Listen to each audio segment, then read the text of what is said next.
Hello and welcome everybody to Three Kobolds Gaming, where we play Pathfinder 2nd Edition, and tonight we continue our Heroes of Absalom campaign. Yeet. Quick Yee, note, and Ben, correct me if I'm wrong, we're off the next 2 weeks, right?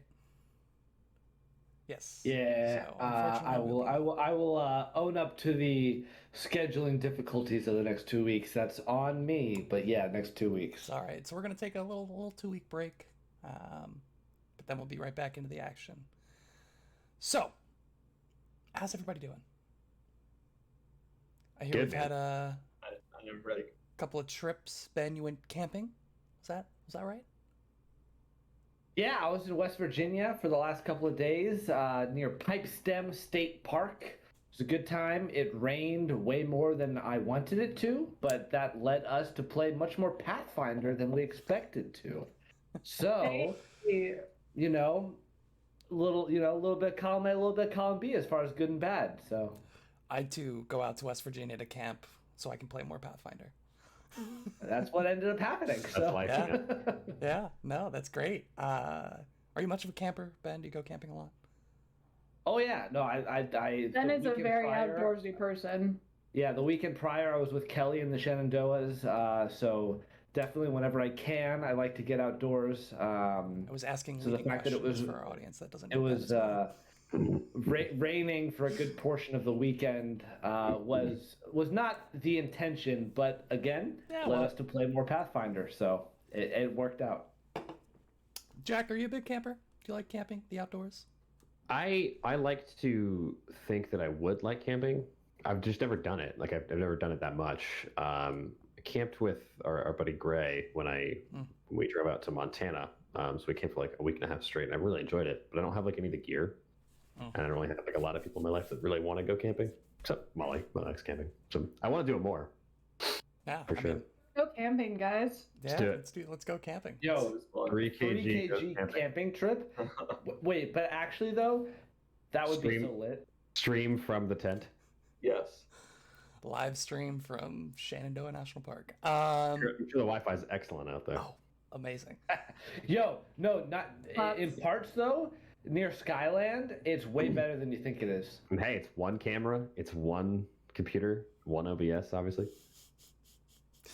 One Right. campfire set in between us and the camera for The more we talk about this, the more I want it to happen. Yeah, it's gotta happen now. My Stay brain tuned is for a special exploding with the episode. logistical nightmare of this Hey, idea. even if we can't stream it, we can go and film an episode there. Yeah. Yeah, see, That's Will, true. dare to That's dare true. to dream, Will. Dare to dream. And then we can live stream the episode on Twitch that we've pre-recorded. Like it's less real work for all of content us. creators. Like real content creators. When this week are we going camping? That's what. That's Oh god. Yeah. Hold up, I gotta take a weekend off. I actually do have a lot of camping equipment and things. Yeah. I'm an Eagle Scout, I by the learned- way. all of my camping equipment is like in need of renewal. It's like falling apart and outdated. So though I consider myself to be quite the outdoorsy person, all my equipment sucks. You're working with the bargain bin.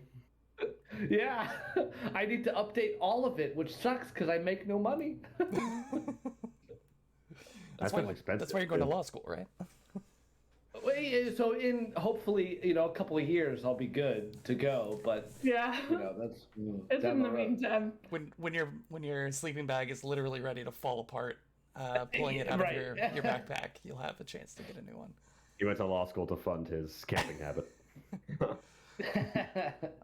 Yeah, we'll set up a trip. We'll set up a trip. We might record, maybe. We'll see. We will. Okay. Expect the content, people. Get a nice little backdrop. It'll be good. It'll be cool. But you know who doesn't need to camp because they live in the city where this adventure takes place? The Secreteers, whose Yeah. adventure Hey. we return to now. Ooh. You all are in a bit of a lull now.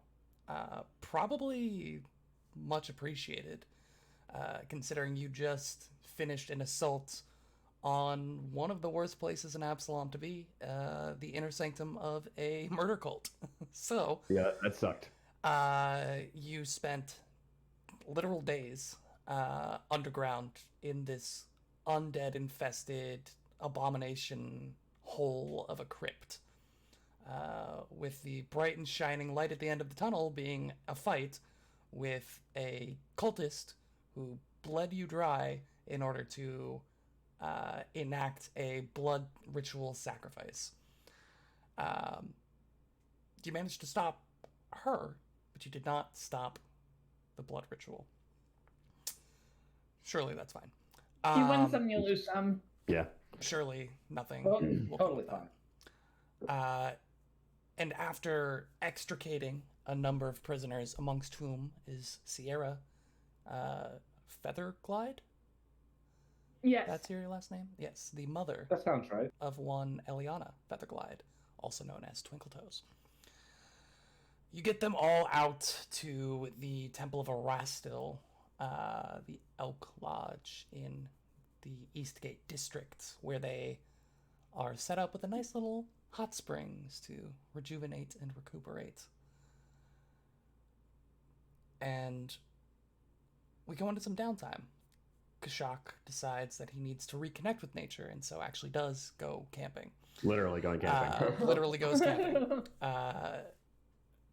About 20, 30 miles outside of Absalom on the Isle of Kortos, where he begins to reassess his skill set, does a little bit of retraining, and attempts to reconnect with, or further connect with, his relatively new animal companion. Yeah. It's always crazy when you get these long adventures that in real life take up years of time, but in universe, in game, you met Shithra maybe 3 weeks ago. Maybe Yeah. 3 weeks ago. Yeah, not long at all, and not long enough to forge a bond with like a not just a pet, like a companion. real actual friend. Yeah. And Kashak tells the group that he needs some time. And so he goes out and says, hey, call me up if you need me. I might be in town every once in a while to get supplies. But I'm out. Call me up when we do the next thing. Kashak, I Call do me, need beat you... me. If you want to If you wanna reach reach me. Yeah. I do need you to roll me a survival roll to subsist off Okay. the land.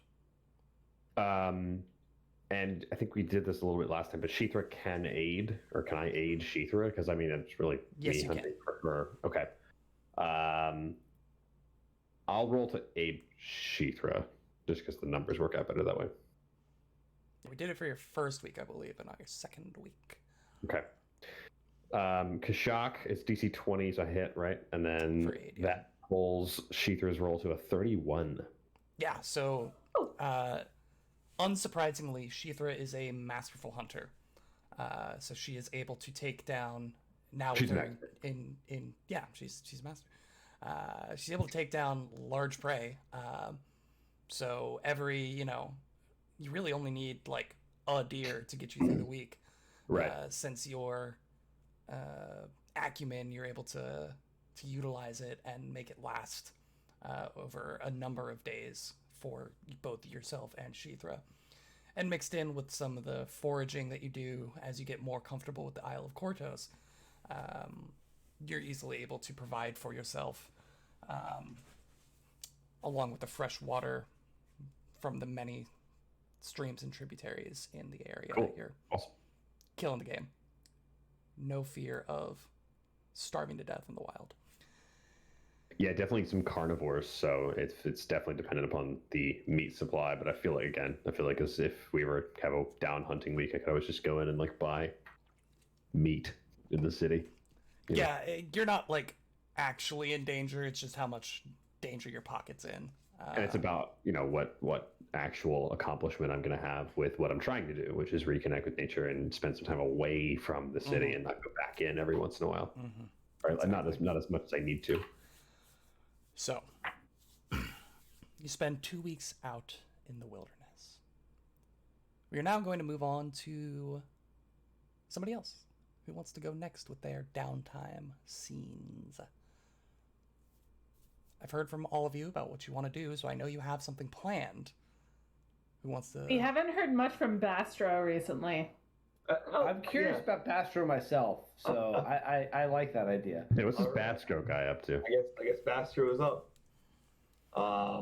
Bastard, it's you been, wake what, like- up the day after you all hang out at the temple.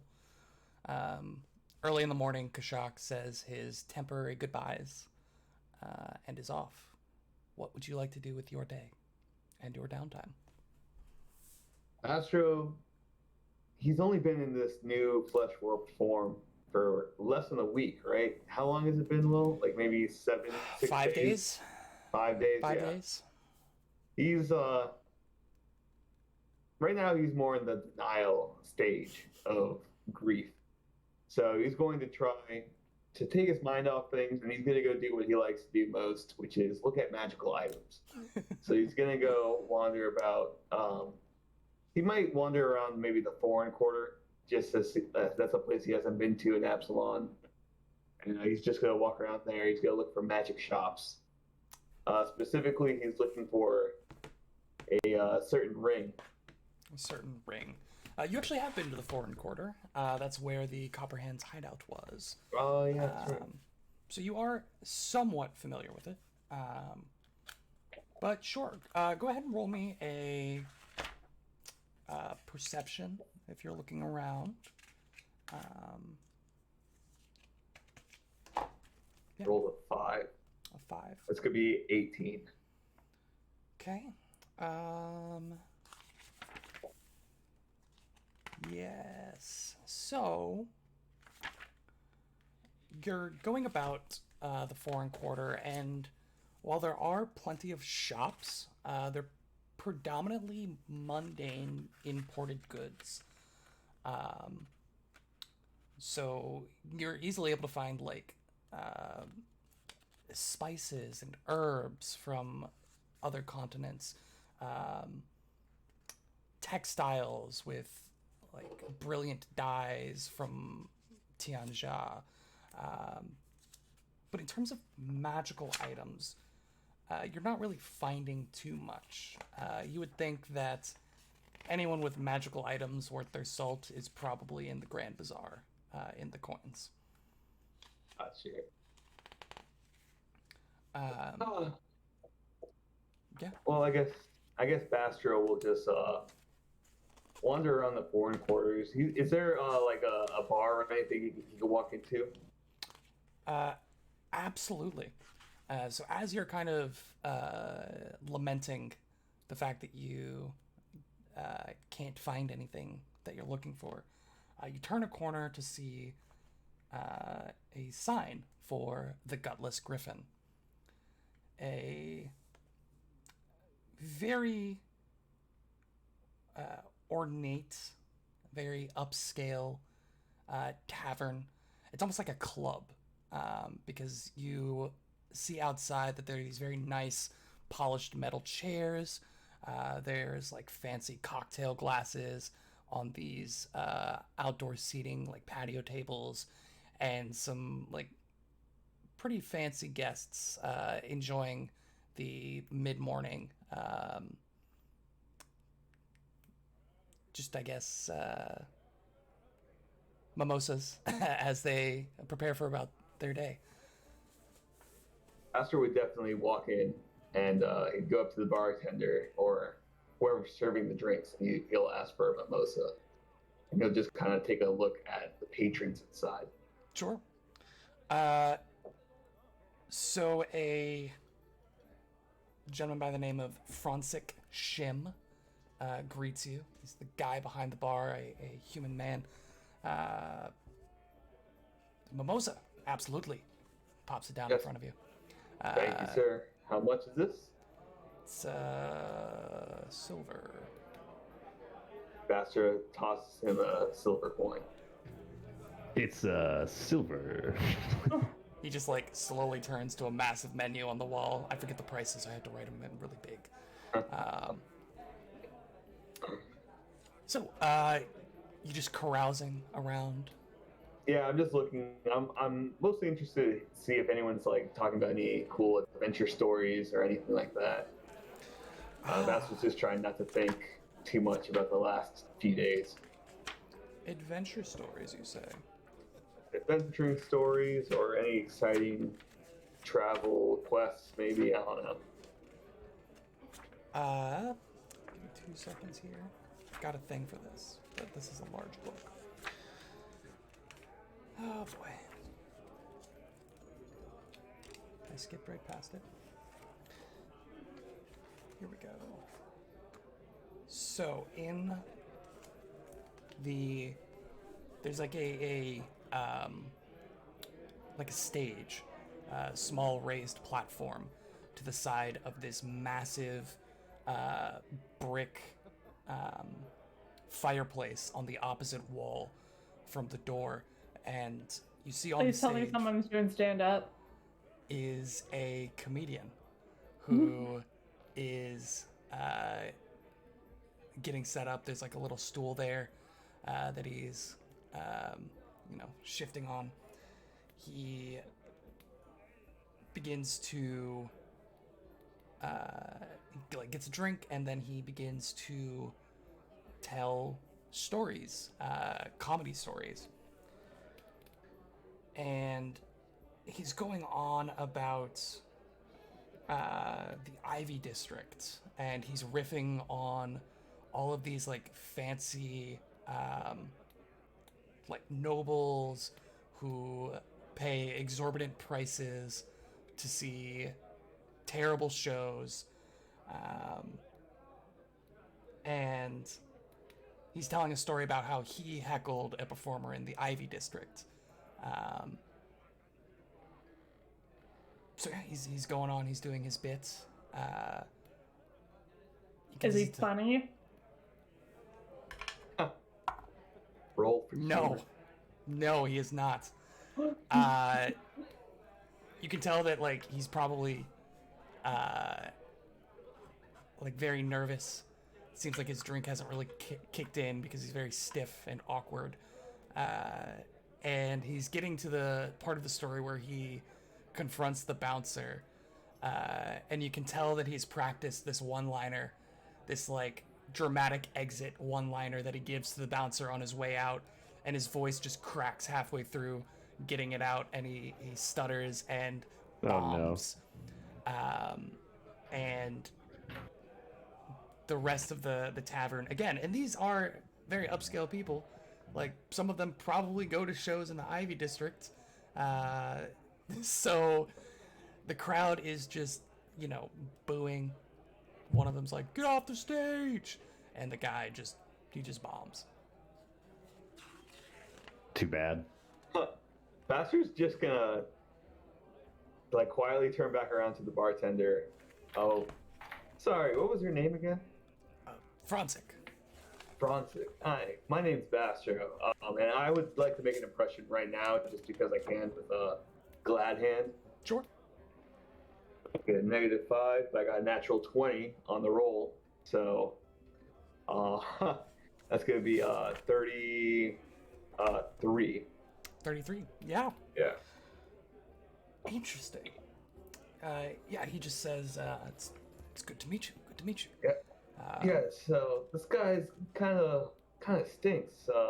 You know where I can find like some actual action-packed adventuring stories being told? I don't care if it's at a bar, an alleyway, just a group of men standing around a trash can. I just like your stuff. So Interested in very stories of adventure Yeah. and action. correct. That's My exactly friend. what I'm looking for. Have you heard about the Pathfinder Society? In my travels, I've heard their name pop up, but I never really understood what they do. Well, we're actually not too far from the Grand Lodge of the Pathfinder Society. They go about the world and collect stories, ancient artifacts, magical recipes, and forgotten histories, tomes of all nature. They collect stories and the history of Galarian. So they have excellent stories and magical items. Well, thank you. I really appreciate this little info. Do you know which way this Grand Lodge is? Left. Left from right here? Okay, Ambassador starts walking, like, immediately. No. No, Walks let me into take a you to the map. wall. Let me take you to the map. No, That- he walks into a wall in the bar. Bastard That's it. You found it. chugs his drinks and leaves. Okay. So, let me see if they actually pointed out on the map here. I feel like it would be that right there. No, that's the Irorium. That is What? a massive gladiator coliseum that is hosted by the Church of Irori. With Tight. literal daily It's gladiatorial clearly games. huge. I mean, look at the Starstone Cathedral in comparison. Yeah, it's like it's almost as massive. big as the Starstone Cathedral. That's crazy. It is No, it's bigger than the Starstone Cathedral. yeah, it's almost as I big as guess, the yeah, if you, like, crater. zoom- Oh, technically, yeah. Starstone. The crater, yeah, no, you're Yeah. right, EG. Yeah, it's almost as big as the crater. That's what I meant. You're right. Let's Yikes. see here. I believe this right here is the Grand Lodge. Don't at me if you know better than I do. You know what these things are in Westgate? Are these I'm like big? adding you right now on Twitter. In Westgate? Well, down lot. here is a massive honeycomb. I'm about Yeah. to say it's a beehive. That's where the bee people live. That's the Wise Quarter. Can't wait for that ancestry Westgate, to drop. Westgate, 209. Technically, if you win a ferry, you could be That like a bee is the person. Mithril Hall. Oh yeah, Mithril Hall. What I said. Where the bee people live. Oh, yeah. It's the seats of the council for Westgate. Okay. But it's basically the government building for the entirety of Westgate. Gotcha. What's that pink spot in Eastgate? Is that just Can I get the? Yeah, it's literally Yeah, just okay. It's, honeycombs. it's actually honeycombs. Yeah. Yeah, so let me see. Let me just double check. But you begin making your way. He gives you directions. You begin Wait, making lol, is it a play on the Pentagon being a government building of Westgate? Because it's all hexagons? Be kind of funny if it was. There'd be, yeah, I mean, maybe. A little known fact is that the director of the CIA currently is a giant bee person. That's a little known fact. Knew it. 105. Yes, I was right. It is exactly right here. So, you begin to make You're your so way, smart. and you wind through the streets of the foreign quarter until you get to this big wall of hedges. And over this wall of hedges, you see 4 spires, 4 keeps in the grounds of this large, expansive area, with one keep in the center, stretching high above the other 3. It's like a 3 small spires in a triangle, and then this massive white stone tower with a large golden, almost glowing roof that comes to a point. It is something like this. Oh god, I wish I could get my camera to focus. There we go. Wow. Yeah. So, I wonder if I have the actual... I probably don't, but Astor's just taking in the awe of this yeah. massive and structure. Eventually you find your way to the portal through this hedgerow. And you begin to walk in, and you see the keep known as Skyreach, the seat of the Decemvirate Council of the Pathfinder Society, and the center of the activities of the Pathfinder Society. This is the grounds of the Grand Lodge. You know that in these buildings is the collected effort of tens of thousands of Pathfinder agents from all over Galarian who have been, much like you, seeking knowledge, and it is collected under these roofs. What would you like to do? Astra's just gonna slowly walk up to the front door and just walk in Yeah, because why not? it is a beautiful sight. The scale of these structures is pretty immense. They don't necessarily. I describe them as keeps because they look like castle keeps. But they don't necessarily look like, for instance, like Fort Tempest. Like, they're not like defensive keeps. They're just meant to, you can tell, meant to present that awe, that grandioseness. And you make your way towards the front. Grandiosity. Thanks. You make your way towards the front door of Skyreach, the central building. And you open it to see this large entry hall. And down the center is this, beautiful carpet, and you can see it has been imported. It's got all kinds of designs, probably Tianjia, because you see, like, similar to the pagoda, like dragonflies and dragons that race down the central pathway. And lining the sides of the entry hall are about a dozen tables, and at each table there is a person sitting behind it, backs to the wall, and all of them have various paperworks set out in front of them. And you can see that as people are entering, they're dispersing and going to different ones of these tables, as kind of like an intake. Some of them are just walking up and like dropping things off, bundles, pouches, papers, but some of them are going with the person that they met at the table, and they're taken farther in, down through the back rooms, out of sight from you. It seems like this is kind of just a bureaucratic checkpoint of some semblance, where they're sorting through people coming into Skyreach. Do you walk up to one of the tables?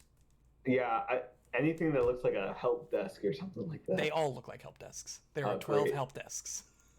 Okay, I'll pick a random table and just walk up to that table. Awesome. Wonderful. You see, I really love having a book that is the entirety of Absalom, but it's also the entirety of Absalom, and there's so many pages. Let me make sure I'm getting this guy's name right. There we go, there we go. Yes. So you walk up to a table to see a rather grizzled human man, shaved head, scars on his face. He looks like he was like a boxer, maybe at one point. He's got like the puffy ears, and the bridge of his nose is like slightly askew. And when you walk up, he just says, hello, welcome, friend. I can't say I've met anyone who looks as interesting as you, but it is good to meet new people, and thank you for coming. How can I help you today? My name is... I just looked at it. Drandel Dreng. Drendel Dreng? Yes. Drandel Drang. Say that 10 times fast. Drandel Dreng. D-R-A-N-D-L-E-D-R-E-N-G. Drendel. Nice to meet you. My name is Bastro Beltorn. I just came by because I wanted to see if you guys, or I just wanted to see what the Pathfinder Society was all about. What do you do around here? Oh, myself? Well, I am a venture captain at the Pathfinder Society. Surely that, if you are just learning what we do, that means nothing to you. But that's okay. Funnily enough, you've passed one of the first tests just by making your way here. Finding the Grand Lodge. Where are you from, Bastro Baltor? Passed a test. Oh my gosh, I had it written down somewhere, and I'm not gonna remember where that is right now. I'm from out of town, up from up north. I remember that. From little out of the Varesia? The land of the Linoran Kings? Cheliax? Sure, really should have this. I'm gonna make you remember where your character is from. It's really not. He's from Tianjia. That's clearly, obviously, where he's from. So not north. I could just say I'm far from to the Absalom at this point because I was. You could. From Absalom. Very good. Very good. Well, then I'm happy to be your point of contact for learning about the Pathfinder Society. As I mentioned, I'm a venture captain. I am one of the quote-unquote higher-ups in the Pathfinder Society. Generally, venture captains would be in charge of a lodge, but considering that this is the Grand Lodge, there are many venture captains who run various services here. But what is a Pathfinder? Well, a Pathfinder is someone who has that intrinsic need for exploration, for adventure, to seek knowledge and find the truth. See, we send agents all over Golarion looking to uncover knowledge of secrets long hidden, the truth of times long ago, to unlock secrets of magic that have been lost to time. And we gather that information so that we can publish it and make it known to the world once more. In what we call the Pathfinder Chronicles, great collections of the most interesting bits and stories from around Golarion. Can anyone just view these chronicles?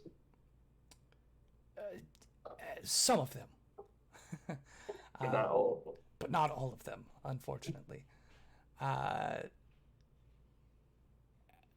As I'm sure you're aware, some information can be sensitive. Some information can harm others, and we seek not to do harm, but sometimes merely having access to information or knowing something can be harmful. So we do our best to safeguard that which could harm. See, I understand. That's still pretty cool. But What does it? you are just interested in viewing the chronicles, there are certainly many issues that you could take a look at. But I'm sure if someone like you, a venture captain, can have access to the more restricted text. Am I correct? Well, yes, there is definitely a hierarchy to the information, but even I cannot see every chronicle. You have to keep working your way up. You'd have to What become does a one? member of the Decemvirate itself to have access to the entirety of the Pathfinder Chronicles. So how does one follow that road? Well, as I mentioned, you've already completed the first task. Oh, you did mention that. I didn't realize I was taking a test when I came here. People generally don't just walk in here for fun. No, the first task is to find the Grand Lodge. Now, for some, that's easier. yourself being from Absalom, so we do require a bit more testing, if you will, to see if you're Pathfinder material. But for others, those from Tianjia, from the lands of the Lenorn Kings, from deep, far south of the Mwangi Expanse, merely making their way to Absalom to find the Grand Lodge proves a sense of adventure in and of itself. Sadly, walking to city quarters is not necessarily on a comparable level. So, Bastro Baltoran, if you are interested in becoming a Pathfinder, then I would ask you this. Bring me proof of some adventure, some new knowledge, some research that you've done or can begin now that would be worthy of the Pathfinder Chronicles. So you need proof of adventure. Yes. Well, Preferably in written form. okay. To be quite honest with you, I wasn't born this way, and he kind of just gestures at his whole image. This was due to a unfortunate adventure I had partaken. But if you need written proof, I could Yes. probably find some. Please, if you could write out your experiences, your journey to get you here, and he just gestures at you, your journey that got you here. If it is unique in nature and we deem it of substantial interest, you may become a candidate of the Pathfinder Society. Well, give me a quill and paper, because I have a lot of stories to write down. He takes you to a small writing room off to the side, and he opens a door. And there's just a long hallway. You can see that some of these are bunk rooms. Some of them are studies. He takes you to an open door and gestures in. It's a little office space, and it's just filled with writing supplies. You see that there are, ink pots, quills, stacks of parchment, and says, by all means, go ahead. And he goes back to the front hall. Astro just basically everything that's happened from when he first got to Absalom to that day. He's just writing it all down, all the different people he met, Sure. all the foes he faced, the underground fight pit, that big damn bastard, right? What was that? That one of the first monsters. That he faced? bastard. Yeah. Yeah. The Anchorage. Don't forget the Attic Whisperer. Don't forget Copper Hand. Sure. Obviously the Skinners. All of it. He puts it all down. Okay. Go ahead and give me a society check. Okay. Good roll. That's a 29. 29. All right. So you compile your sheets, you get them organized once more, and this takes you probably a good 5, 6, 8 hours the rest of your day. Because it is, if you are, and with that roll, it is of good quality, but if you are putting quality effort into it and including a lot of the kind of niche information that you think would be interesting and relevant to the Pathfinder Society, you're giving a lot of context to what happened. You're not just rotely describing the actions. You're giving context.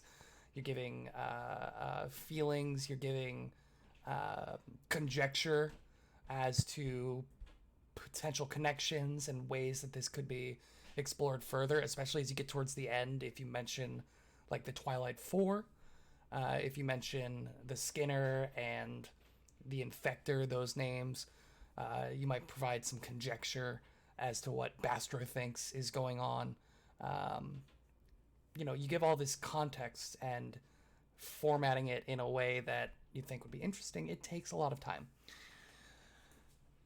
So that takes up the rest of your day, but you do a really good job, and it has been a while since you have been made to write in such a kind of professional manner.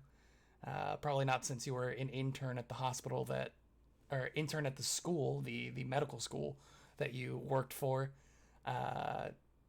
like 3 weeks A month ago. Like, but you had hands that you were used to at that time. True. These are a bit less so. You take it back to Drandle. Take it back to Drandle. And he says, and he's looking at like 26 pages of stacked parchment that you just slap on his desk. He says, well, I was honestly not expecting that. You have surprised me, Bastro, and I must admit it'll take me a bit of time to go through this. And he's just like absentmindedly flipping the corners, like shuffling the pages. And it will require not just my voice, but two others to make a decision. But I will note your enthusiasm, and I am very interested in hearing your story, Bastro. Is there a place we can contact you when we've made a decision? Oh, sure. Just mail me at this address or send a messenger.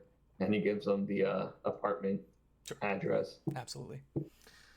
It says, very good. Well, Bastro, thank you. Thank you for your interest. Thank you for coming, and hopefully we'll speak again soon.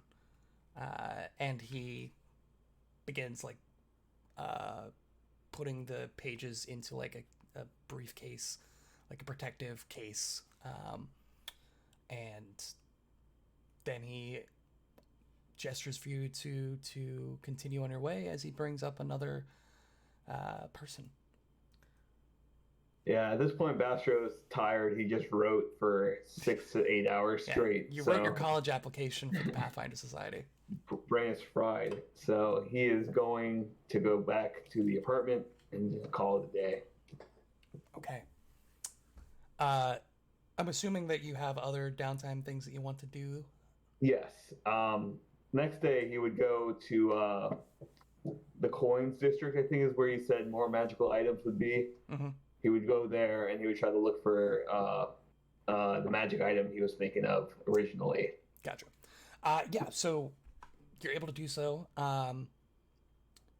None of the things that you sent me that you wanted are particularly big tickets, so you're able to find them. Once you find a magic shop, you're able to find them pretty easily. The things that are cough cough Pathfinder specific, obviously you don't have access to, but the other things on your list, you're all set to go. We will come back to you. Ben? Sounds good. Emily Grace? Yes. Who wants to go next? Ben, do you want to go? I am happy to go. If you want to be saved for last TG, I am fine going now if you want. I kind of want to save for last. Yeah, sure. I'm fine going. So, Oski, I understand that you have a very important first day, considering Kashak is leaving for his trip. Yeah, so the first thing Oski wants to do is we've had the staunching rune for God knows how long. So Oski wants to transfer that onto Kashak's hide armor.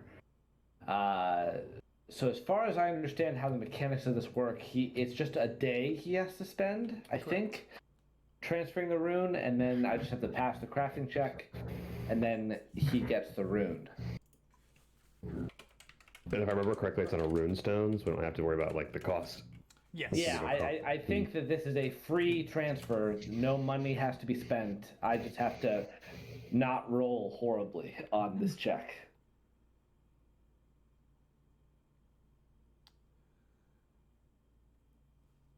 Yeah, so go ahead and roll your crafting check. All right, roll crafting check. I think it's like DC 20 because staunching is I think a level 5 item. So that's my understanding of the DC, which gives me a good shot. Let's go. All right. Well, I hope I'm right because I didn't roll great. I rolled total a 23. 23. Which, let if me see. my assumption is correct, that passes. But I don't know if my assumption was correct. What level is the Staunching Arm?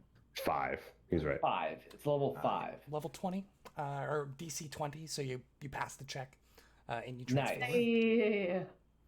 Oski will, for the first day, so in my head canon of how the 1 day of crafting works is that's like 8 hours of work, essentially.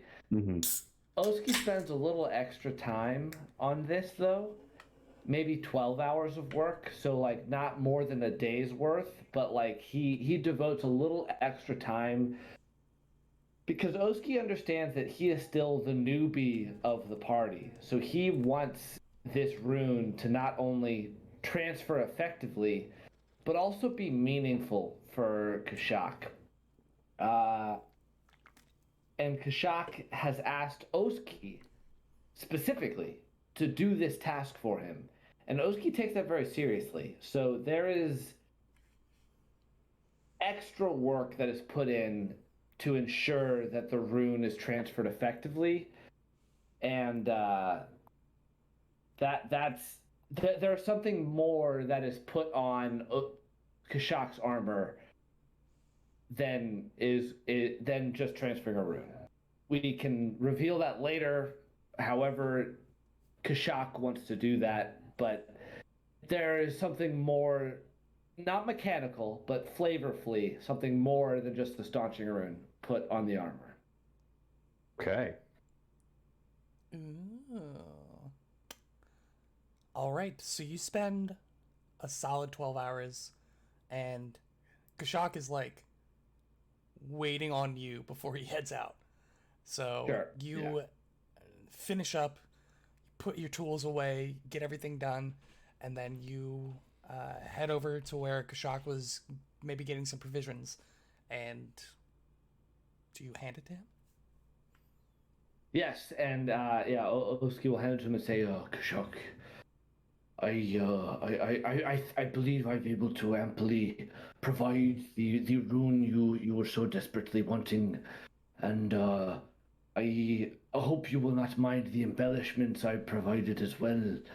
I want to express my gratitude and my appreciation for both your and your companions' welcoming of myself into your family. So I hope you will appreciate the adornments I have laid into your hide armor. And I imagine Oski's like kind of keeping it tucked away. He's like got it behind his back. Yeah. So He's like showing you the hide armor, but like you don't get to look yet. He's like turned it backwards so you can't see where the rune has been carved in yet. Well, all right. I'm sure it's going to be fantastic. I'd love to see it. And Oski sort of does that awkward thing where like he knows he's about to like sort of be a little vulnerable for a second, and he like before, it's not that good. Just I like it could have been better, but and he's like very sheepish about it. But he turns it around, and Kashak, what you see is on like the upper left, like section of the hide armor, like right over where your heart would be, and then sort of blazing up towards the left shoulder, there's an etching that's been done that you see like encompasses the rune. Like the rune is the center of the etching, but clearly Oski spent time on the entire upper left section of this armor, and you see that the etching is of a bountiful table that encompasses the entire upper left portion of the hide armor, displaying a bountiful table would seat like 6 people easily table with just a bountiful feast before them, in front of a massive hearth of this just roaring fire behind this feast that is on the armor, and then mounted above the fireplace on like a mantle above this harvest and this fireplace it would be like right where the clavicle like extends into the shoulder.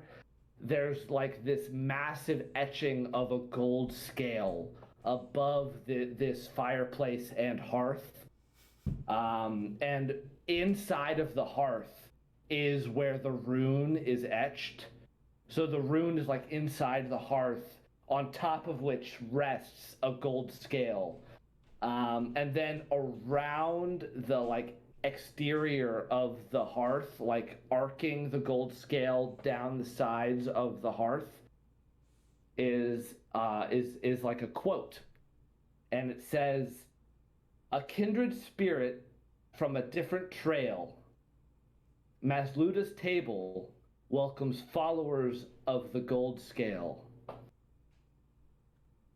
Can you say that And one he more ha- time? Yeah, say that one more time for me. "A kindred spirit from a different trail, Masluda's table welcomes followers of the golden scale." That's nice. That's really And nice. he hands this armor to Kashak, and he does that thing where like he thinks it might be special, but he doesn't want to like acknowledge it yet, and he's very bashfully waiting for a reaction and like sort of looking away from Kashak as he heads like, I hope you like it, and if you're not, I can of course change it, and I can make any adjustments you want, and it's not a big deal or anything like that, but Kashak will. First of all, he has to ask you to read him the quote because he can't read it. But when you do, he looks back at the depiction, and I think at that point he would just drop the armor and give you just the biggest bear hug embrace that like you've probably ever had with a creature of Kashak in your size. Thank you, Oski. This is very special.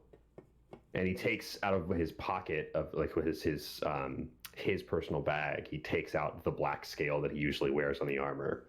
I don't think he would let go of it to give you the armor to work on it. So he has to now pin that back onto the armor. And the gold scale, I think you said, is like right here. Roughly. It's like right where like the clavicle ends and the shoulder begins. That's where it is roughly.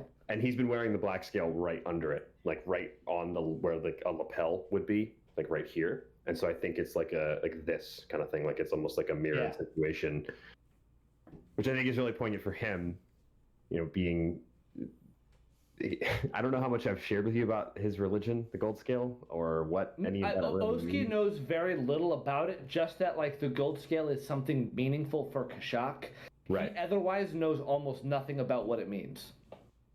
The gold scale is the name we have for a great dragon. What I think that you all would call a deity or a god. We don't use that term necessarily, but seeing it depicted as this scale alongside the black one I have to carry with me, that takes me back home. And of course, the new home that I've created here. And he's kind of putting a thumb over top of the rest of the depiction. Oski, I have to apologize to you. I haven't been the most welcoming person. Lizard person. You see, we have a very superstitious way of life where I come from. And I had a bit of a run-in with a creature who gave me a very foreboding prophecy about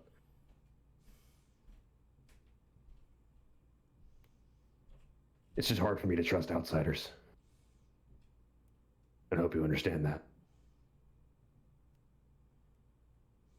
And Oski will like put after this embrace that Kashak gives Oski, and then this conversation ensues.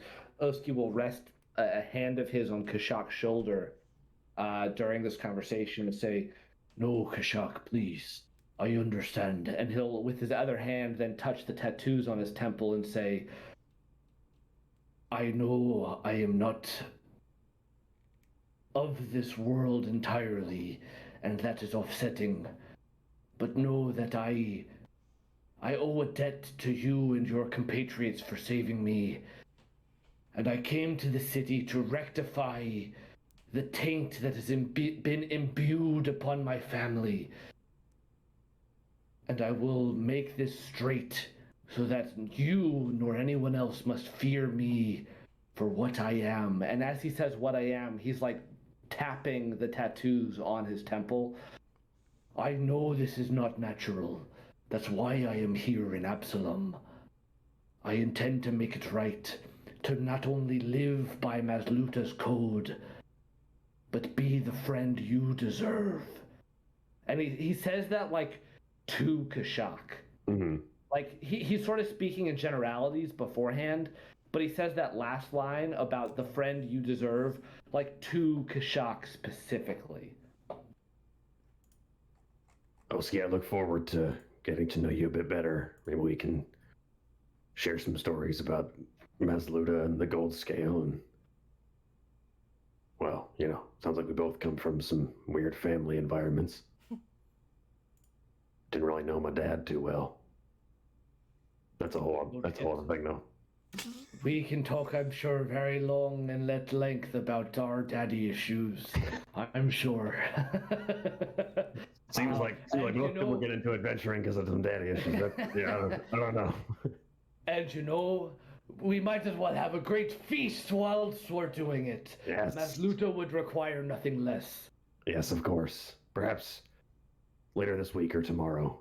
But for now, I gotta see a guy about a thing. He's being intentionally a little vague. Yeah, and Oski's not questioning the vagueness, and he's just, "I understand.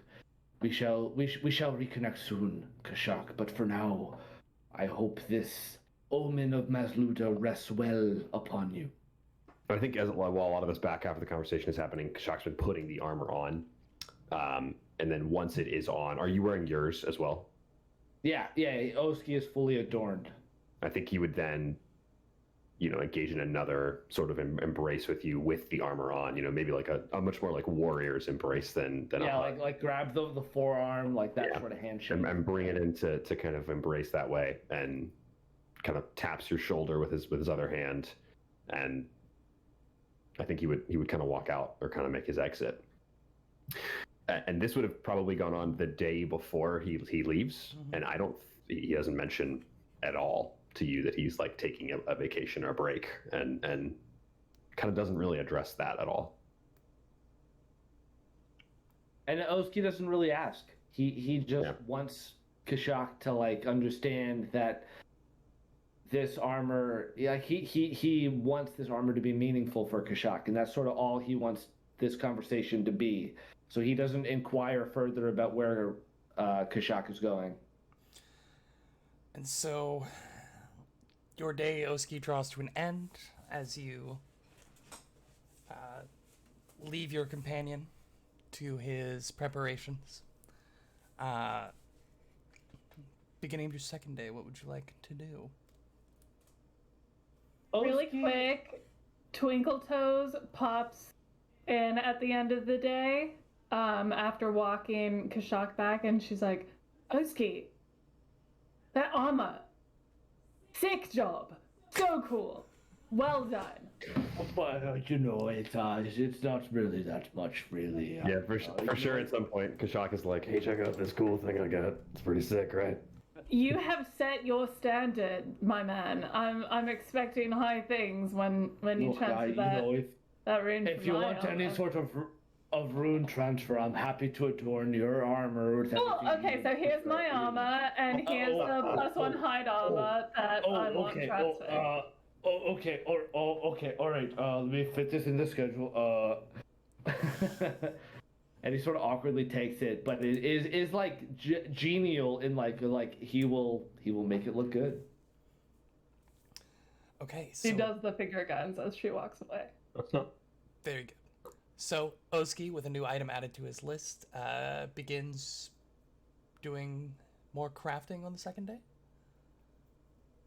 Yes, and if I, as the player, could request maybe the break now, so I can come up with a fun little couplet for Sure. Twinkletoes armor.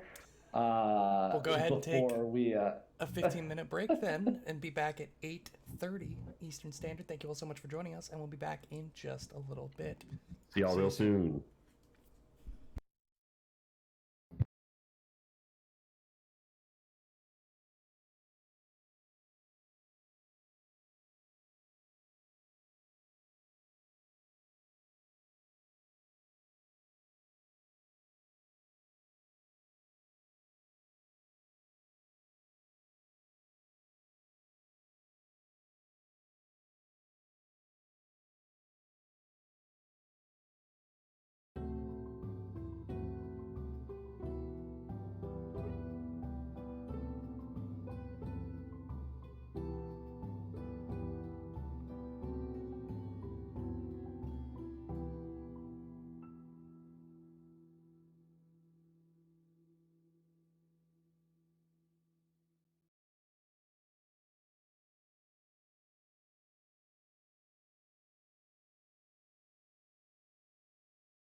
Welcome back, everybody. We continue with our downtime. Nope, that should not be happening. Well, Let it go. Well, it's happening now. yeah, it's going. So, Welcome back, everybody. We continue now with our downtime. Oski, you awake on your second day with a full list of tasks you wish to accomplish. Yes, this is true. So, he has transferred one rune for the party. He wants to transfer another rune. What is this from again? So this was from +1 hide armor we found yes, onto Twinkle Toes onto current my leather armor? armor. Yes. leather armor. Yeah, so he does a very similar activity where he will spend the requisite day transferring the rune, but he will spend approximately 50% more time for flavor's sake to make the rune pop, if you will. Sparkle. Sparkle. That's better for Twinkle Toes. Make the rune sparkle. So that's what he does with his second day of downtime. Go ahead and roll for me. All right, a +1 rune I think is the same DC as a staunching rune. I think it's also a level 5 item. Correct. So I need a very low roll, but still need to pass it. Crushed it. Yeah, that's a 32. This one will require 16 Yeah. gold worth of material to transfer. 'Cause it's from armor. I shall Right. cash. Okay. Oh wait, I think I already gave you that, didn't I? No, or when did I get? I gave you money for something. What? Yeah, didn't I give you 32 gold? I gave you Well, it's only- 16 gold and took 32. I remember you saying that. So I'm fairly if certain you I took feel- it out of my coffers already. if that's up to you as whether you took that out of your character sheet. You have said that, I think, on the show before. I remember this. I just so... need 16 gold to be removed from somebody's character sheet. So I'm we'll pretty figure it out later. sure last session I told you to add 16 to yours and I took 32 off of mine. Okay. That sounds correct. You definitely said something to that effect, at least. I also remember that. Yeah. Yeah. So what did you roll? 32. 32. Oh, yeah. No, easy. So you transfer the rune.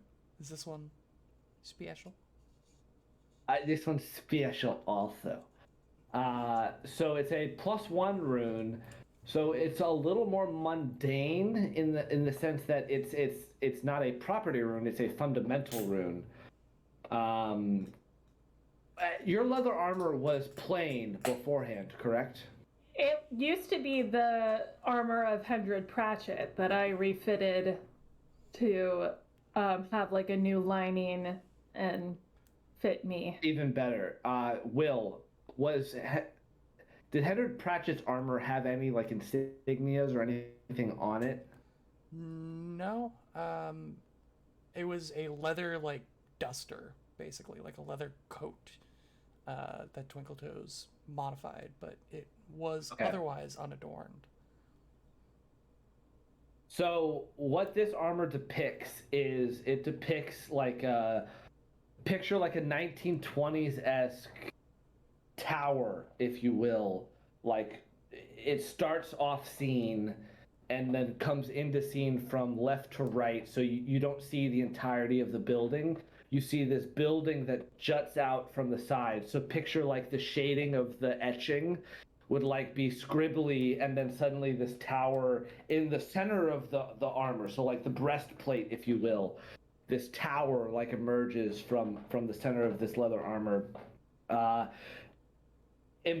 Behind, like in front of rather, a like crescent moon in the background, obscured by clouds, shining over part of this tower. And then in this tower, there's an open window with like drapes sort of slightly blowing in what looks like what's attempted wind in this etching. and then the rune is etched in the tower window of this like tower that comes into scene in the center of the armor for this +1 rune. And then you see almost like footprints on the rooftops of the tower, like slightly adorned in what looks like maybe it's rain or some sort of like residual environmental effect, as you just see a cape bristling over the like edge of the tower on the other side, like someone is just ducking out of view from beyond the That's tower. fun. And over top, like underneath of the clouds, but on top of this like rooftop scene, is another quote, and it says, "What languages do you speak, Twinkle Toes?" I speak Halfling and Common and Elven and Gnomish.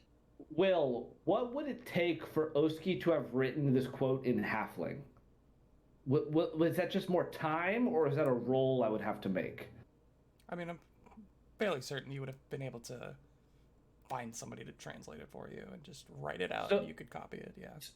Okay, so this etching is written in Halfling, and it says, "Strength and stature may be a fruitless endeavor, but a limitless spirit endures forever." Oh, that's nice. Can you send that to me? Yes, I'll type that in the Discord chat.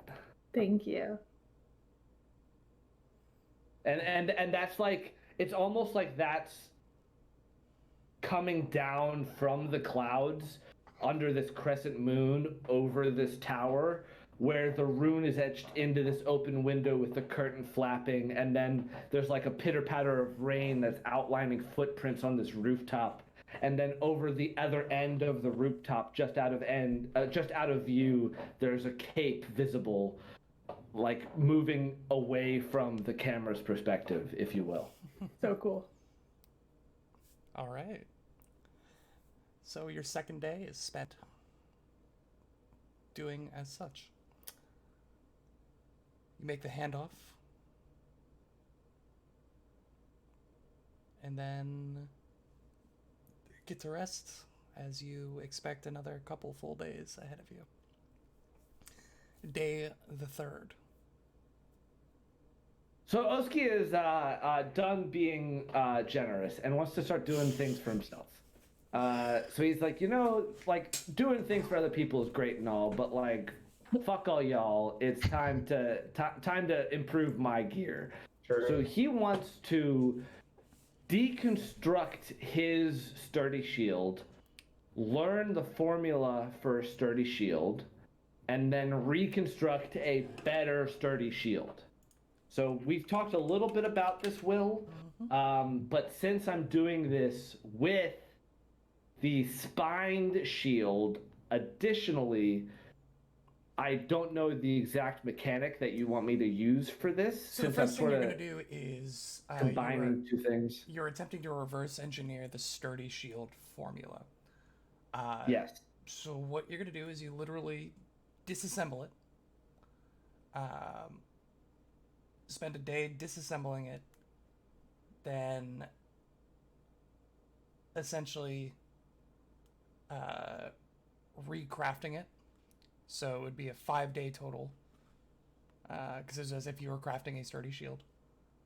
You have 1 day to disassemble, 4 days to recraft. And if you successfully recraft it, you learn the formula.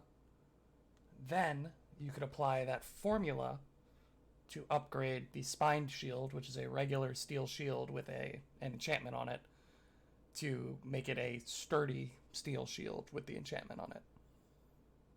So the formula I'm learning is a level 7 formula, since I want to be making a lesser sturdy shield, which is a level 7 item, correct? Yeah. Okay. Right now you just have to successfully make the first level of sturdy shield to learn the formula. Oh, the 4th level version of it? Yeah. Because Oh. it's the formula for sturdy shield, and then It's just harder to craft a better sturdy shield when you're actually crafting. Got it. Okay, so So even if he learns the recipe for a minor sturdy shield, he can then use that to make a lesser, moderate, greater, major, supreme. Yeah. The difference Cool. is that it's the same formula. You just need better stuff and Just a better do hand. better. Yeah. Yeah. Which is why it costs more and has a higher check. Makes sense. Yeah. Yeah. They're all so sturdy. this first crafting check I'm making is just to learn the formula for sturdy shield, Correct. and that's after 5 days. Correct. Okay. All right. Let's go. Hero point. God damn it. It's a natural 2. Literally, I need to roll a 4. If I roll a 4, I'm fine, and I rolled a natural 2. I'm using my hero point already. Incoming So 3. about that, you actually can't use hero points on downtime activities, which is something that we got You're kidding wrong. me. Yeah. Actually, Well, I rolled Actually. a natural 2, so I failed. I rolled a 17 on a DC 19 check. On the bright side, you only spend Wow. 10% of the item's cost in order to try again. Okay. And this time it'll only take 4 days because you've already got it disassembled. So it's now just the assembling part.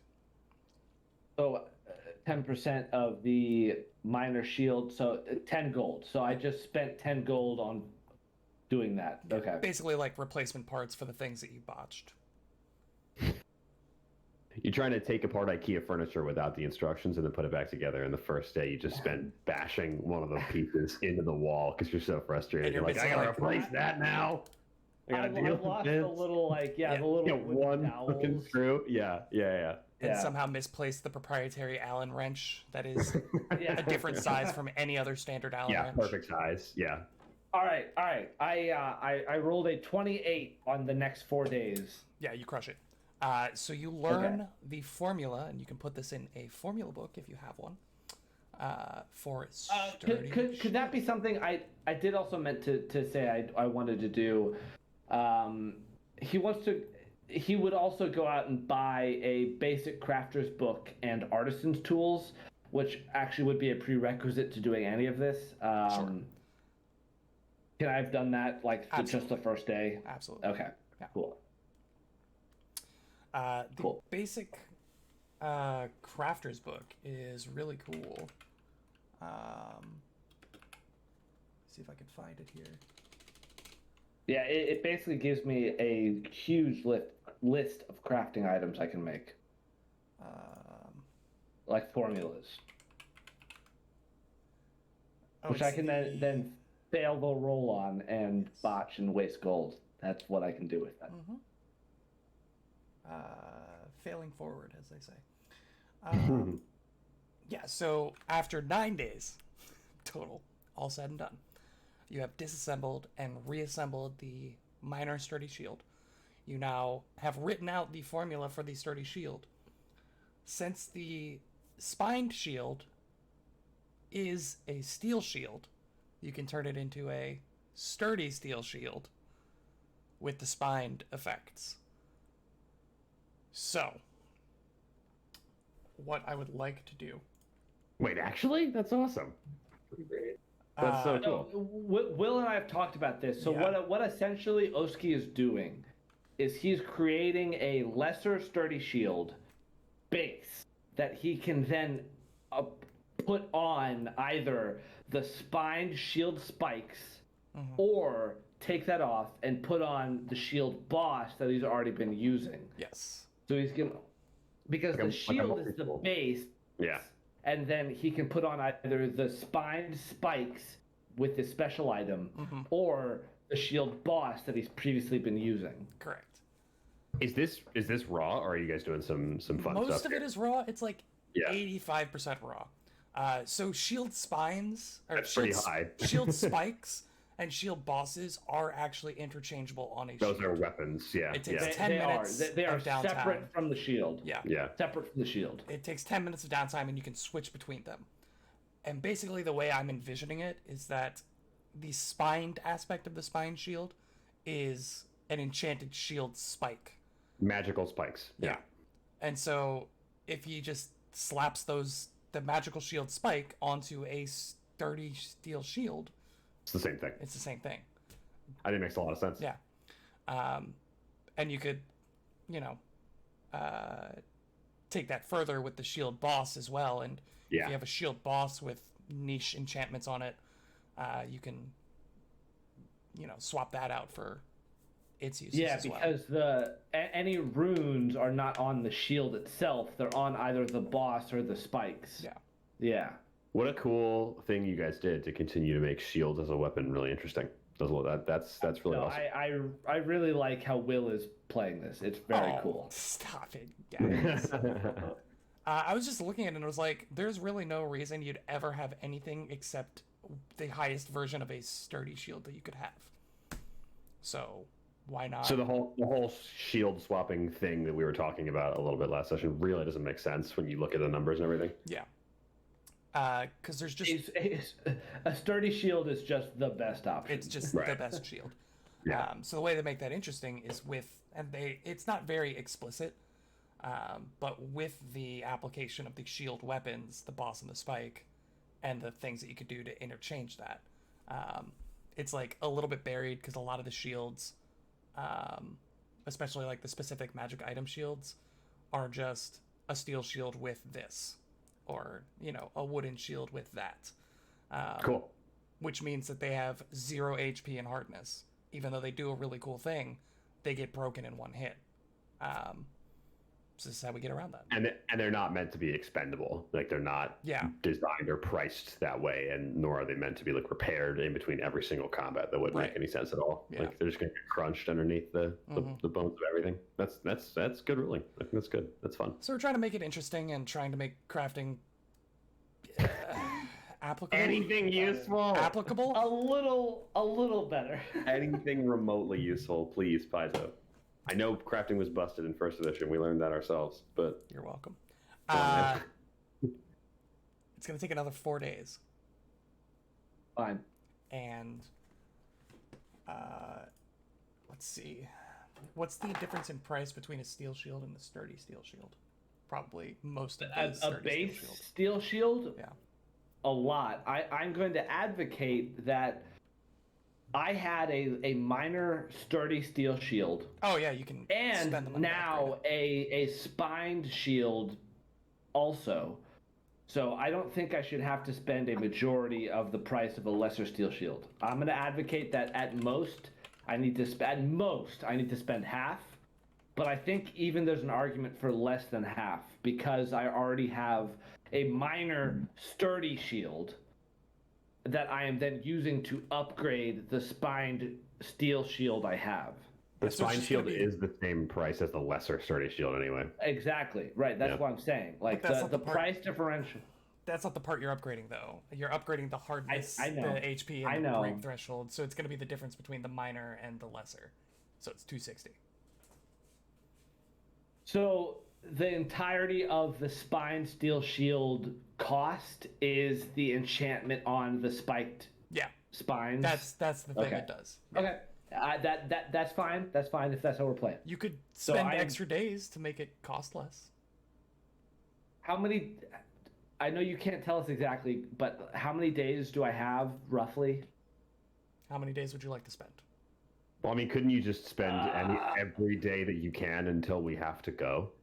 I don't want to do that though. That's the thing. Fair enough. I You can know always the come things back I to the want to project. accomplish. I have the gold. I'll spend 260 is what you're telling me I'd have to spend just upfront without reducing the cost. Yeah. I will spend that. Okay. And then it's just 4 days. Yeah. And it's going to be the same deal where if you fail, it's 10% to retry. An additional 10% to retry. It's And gonna I be a little can't bit- use a hero point. And you I can't can't use a use a hero hero point. point.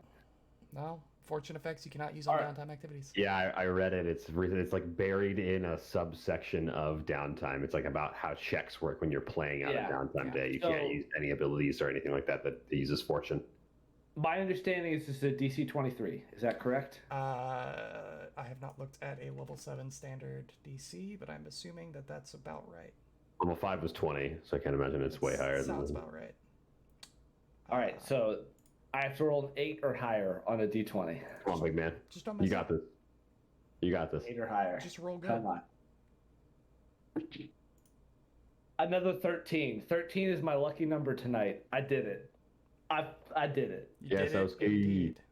So you So it's now done. have a You're finished. spined shield spike with a Spent lesser 260. sturdy steel shield. Hell yeah. Surely I won't regret being this nice in the future. So the next thing he wants to do, just trying to speed it along because I want to be able to get to Twinkle Toe stuff tonight. Speeding it along, he wants to then go out and buy a resilient rune after he has successfully completed his sturdy shield. So he feels really great. He's done that, blah, blah, blah. He feels great about completing the shield. He wants to go buy a resilient armor rune. Sure. And that's the next thing he wants to do before anything else. 340 gold. Yep, he's got that to spend. Okay. I've been saving. Yeah, why did you have so much money? At the start of tonight, I had 625 gold. And now you Bro, I have had 25 gold. I had like 350. Yeah. I've bought nothing else. I've been legit saving. Yeah, crazy. Somebody audit this man. Hasn't paid a single tax. You purchase it on a rune stone, and it's gonna take a day to transfer it. Oh, the purchasing price does not include the transfer? If you want to spend an additional 10%, you can have it transferred for you. I can't afford that. No, I but the will rune be at... stone is a free transfer, right? Yeah, the runestone is a free transfer if you can do it yourself. If you can't, then somebody's going to charge you 10% to transfer it for you. Okay, well, this is another roll. All right, the resilient rune. Yeah, DC. Just so the I price know. of the rune is the price of the rune, not the price of the rune to get it onto the specific piece of armor that you want. That's fair. Okay. Price of the rune is the price of the rune. Oh, it's a level 8 item. Oh, that's gonna be tough. Okay, that's gonna be. I've got actually. What? I only have to roll a 9. I have to roll a 9. I have to roll a 9 on a d20. Let's go. Come on. Got this, He buddy. spends the next day. Natty 18. What's your There you total? go. The total would be a 33. That's a success. You successfully That's transfer the rune. that's a success. It's a regular Yeah, success. Yeah. It's a regular success by 1. Yes, by 1. Very good. So you go out early in the morning, you find a runery where they concoct fresh, artisanal, locally sourced runes. And you're able to get it on a runestone and I transfer love it. the rune farmer's market. They prefer to be referred to as runers. Ruiners. Yes, ruiners, Ruins. as Bastard would say. Rune lords. Yeah. Rune Lords. No, Lord spelled Lerd. Ruin lords. Anyway, Oski spends the rest of the day. So that is, what is that? 5, 9, 13, 14 I think I spent days. 2 weeks. That's 2 I think weeks. I spent 2 weeks. Look at Yeah. that. Well, then we're going to cut for you there. No, there's no more time? There's no more time for this round. No, because I've only done 2 weeks for Kashak. Okay. 2 weeks Yep. for you. And I've only done a week for Basro, so. That's Consider That's yourself what lucky. Oski does for 2 weeks. Yep. Twinkle Toes. All right. So, on my walk back from the exit from Eastgate with Kashak, I am. That's where we exited, right? Mm-hmm. Yeah. Yeah. Okay. Just wanted to double check. I'm out house hunting. I'm looking for a little abode. In Um, Eastgate? Not in Eastgate, but on my way back from Eastgate. I'm looking in the far east of the docks. A little closer to where I grew up. So, like in, this general vicinity. Exactly. Let me. Can I.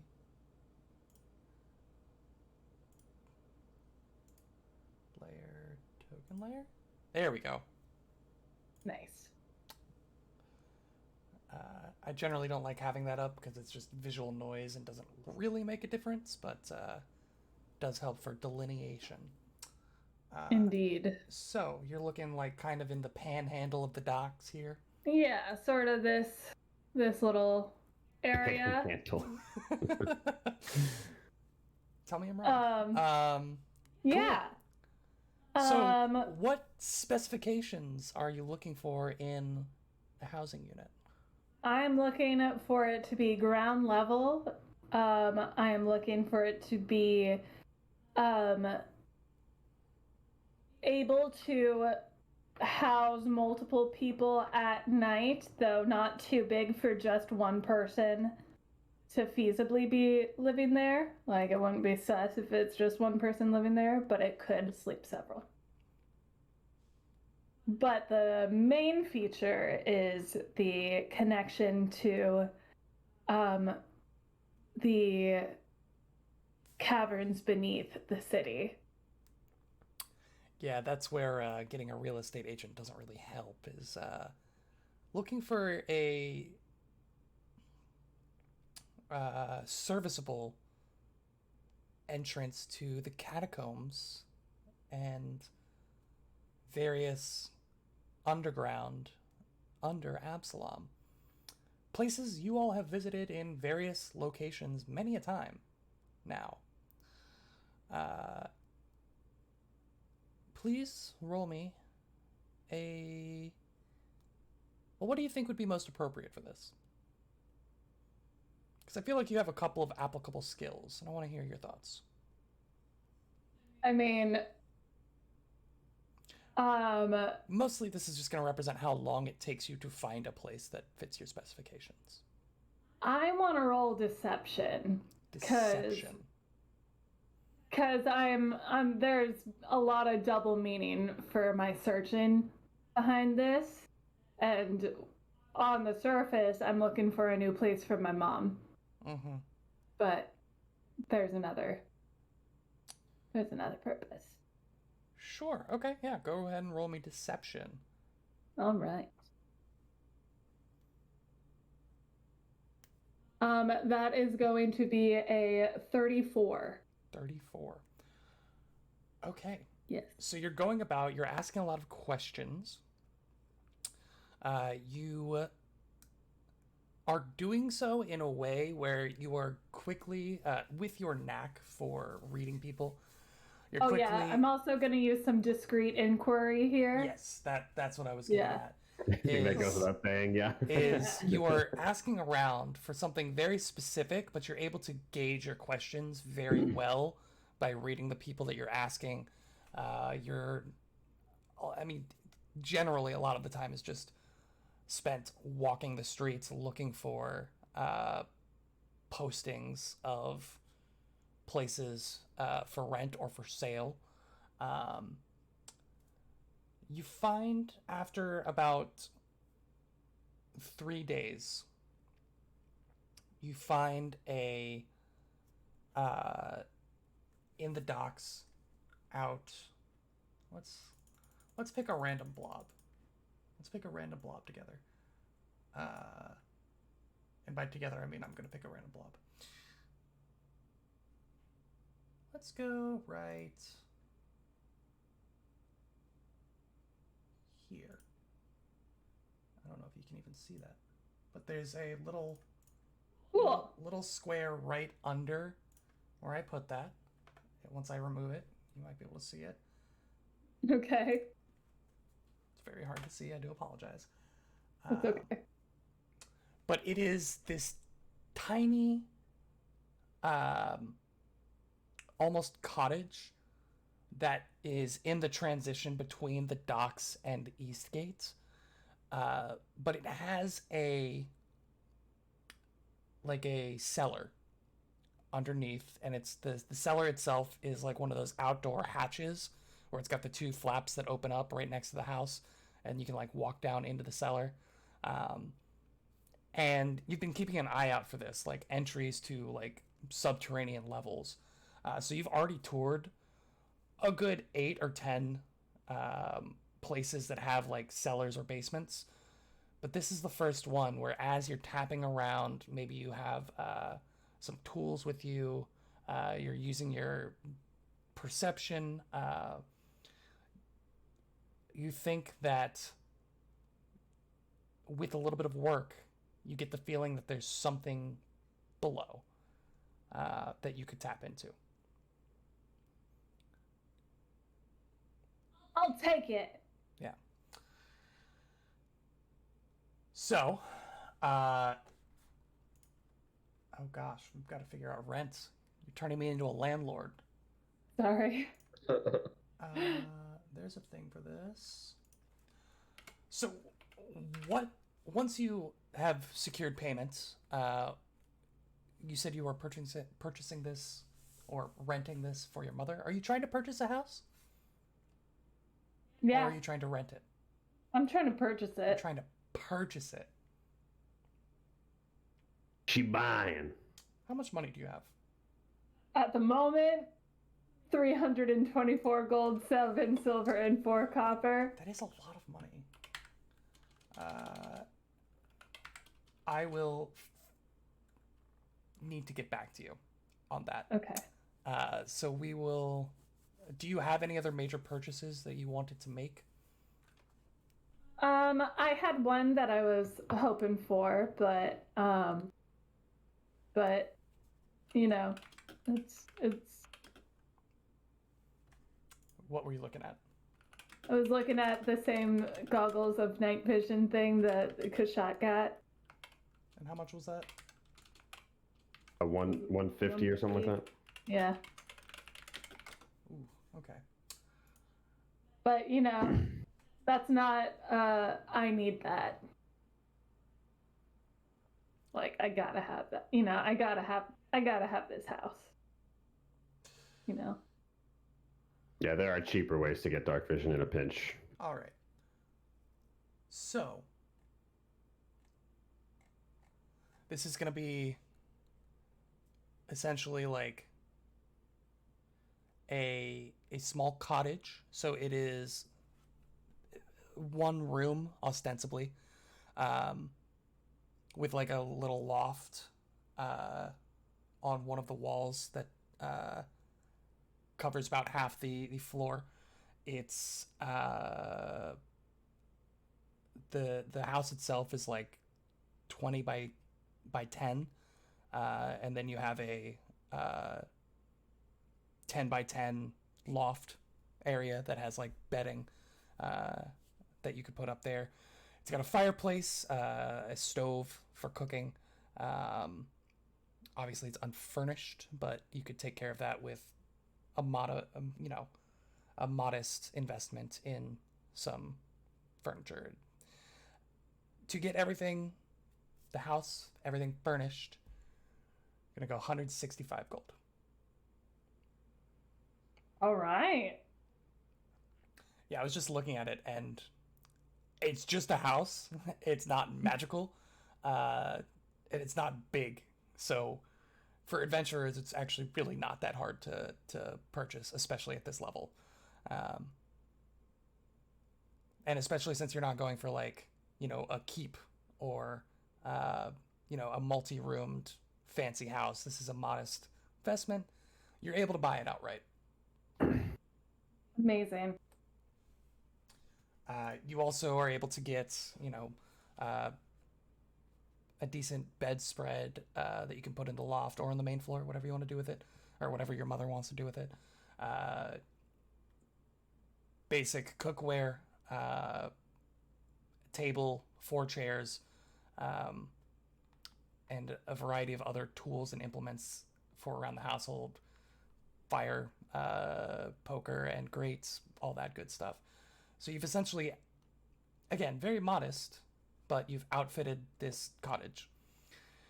And it is by law of Absalom, yours.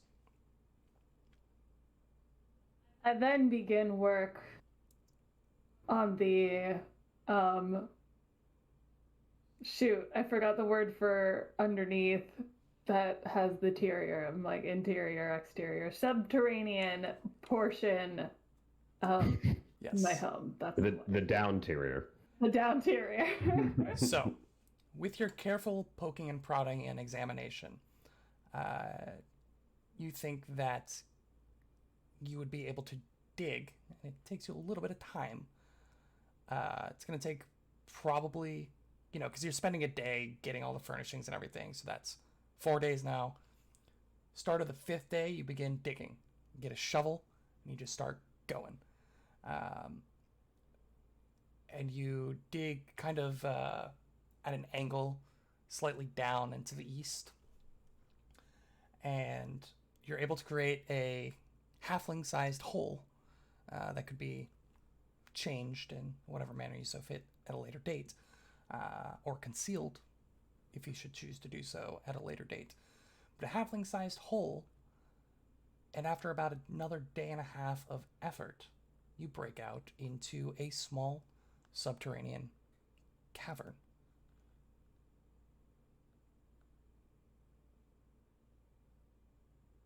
Incredible. I would then like to spend my next week transforming this cavern into my new safe house. And So sick. you do so. Literal superhero cave. I know, it's so sick. Oh my god. Oh, there's a map? Wait, what? Hold on. Hey, yo! Hold on. Are you doing alchemy in here? You doing some science? Got a little alchemy station for our crafty boy. You bought some red yarn for the map on the wall? What? Is that our I walking cauldron? I will just remind the party we do have an alchemist lab from the dead doctor That's still that's it. somewhere. That's it. That's the alchemist lab. Love the it. dead Love doctor. it. Love it. Love Oh, it. and I'm so sure we would have posted Reginald up in here as well. Oh, 100%. I don't have a spot for him designated as of yet, but over here we've got our weapon rack. Yeah, he's just a brain. I don't think he needs a whole lot of space. Just put like a shelf on the wall. Let's put him on Remember the the time you- robot we found. Yeah, you could feasibly pool some money at a later date and get him an automaton body. Oh my god, we can put him on the DJ Roomba dog. Yes. Over here we have a cupboard for Oski's snacks as well, and a rock That's climbing important. wall for Kashak and I. It's the whole wall is the snack wall. The whole Welcome, ladies and gentlemen, to Twinkletoes Vigilante Hideout. Awesome. Yo! That's so cool. We're going to be doing a little thing where you all collectively, but specifically Twinkletoes, will be able to invest time and money into the lair to have accoutrement that serves your needs. One of the things that we talked about was like a training room that would reduce the amount of time that would take to retrain. We've talked about having NPCs who do various things. Maybe somebody who procures you, like an underworld Snacks. contact who procures snacks. Maybe it's a NPC who you send out to gather rumors, and every X amount of time you get a new rumor. Things like this where you can invest time and effort into and money into either items or NPCs to service various things that you need. So if there are things that you want to do with this space, this is essentially Twinkletoes group hideout, group investment, as long as she leaves it open to you all to use. Another important thing to talk about, since we actually have I'm really proud of the wood grain on this cupboard down here. Just wanted to say that that. looks really good. Thank you. Another important thing to talk about is what this is. This is a safe house, as per the vigilante feat that she took. It's a secure space, secret from the outside world. She has 8 10 by 10 cubes now of space, which I don't know if you've. Are each of these. I sized it with the consideration of this wall, this little quadrant being taller. Gotcha. Essentially, 8 10 by 10 cubes. Okay. Yeah. this layer has the effects of non-detection. Cool.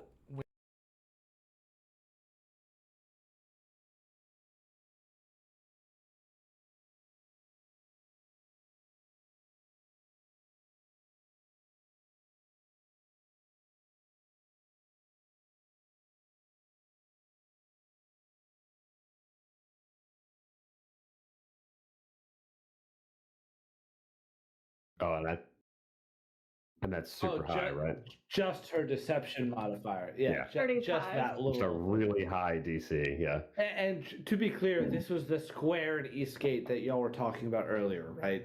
Correct. That's where this is. Mm-hmm. So yeah. Not in Eastgate, in the docks. Oh, I'm sorry, I was misunderstanding. The Docks Panhandle.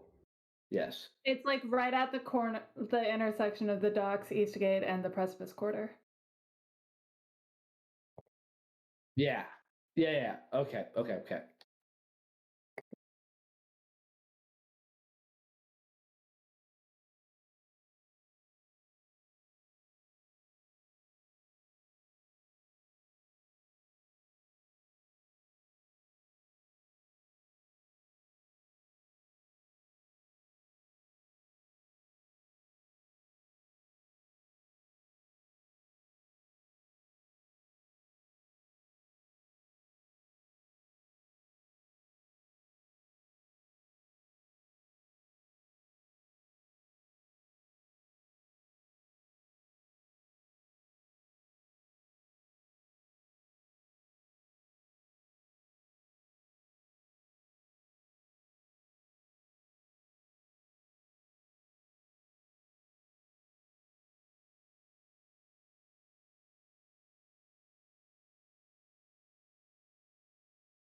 Hey,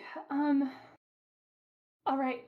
So basically, my thought is that you'll have most of the cottage itself to yourself, and I'll have a room in the cellar beneath.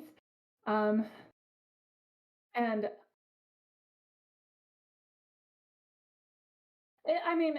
it's you'll see. We'll see when you get it. You'll see it.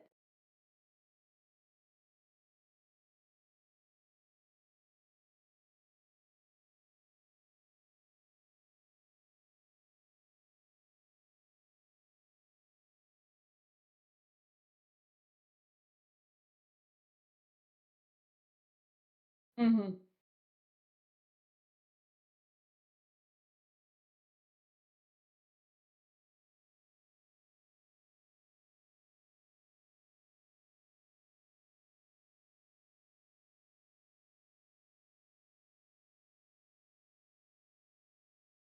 Mm-hmm.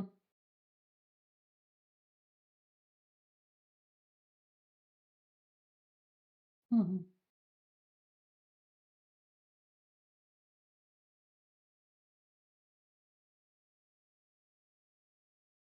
Yeah. Um, I've brought over a lot of my stuff from the like a lot of the clothes that I wear like as Eliana, or stuff that I just haven't worn in a long time. Um, I have this old scarf that used to belong to her that she gave me and that I give back to her. Um, and um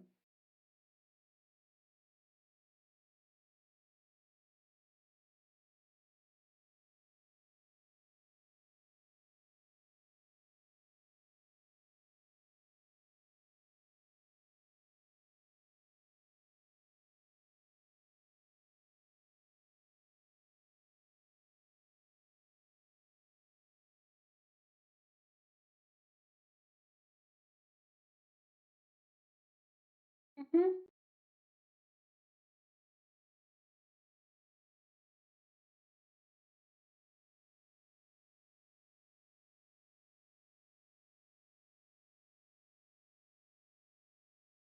Um,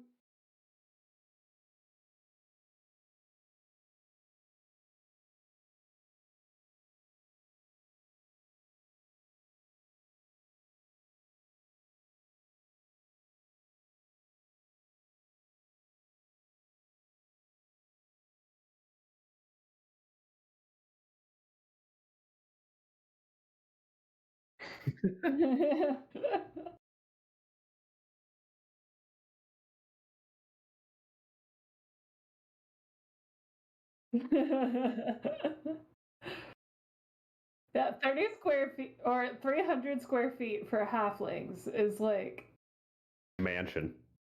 that's a big cottage. Yeah.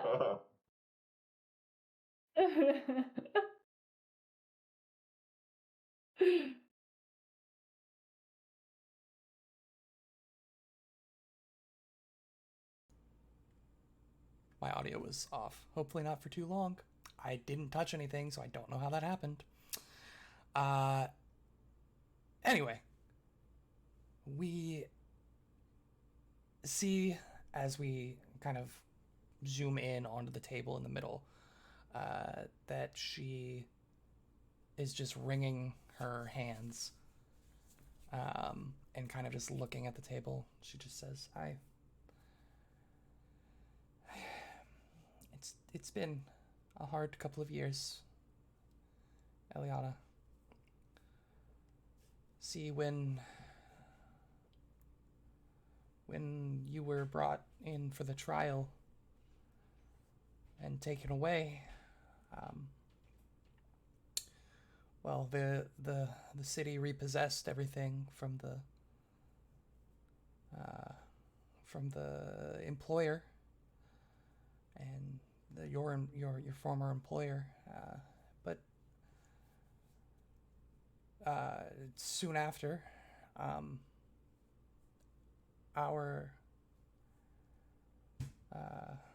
our employers, they fell on some hard times. They had to sell our contracts,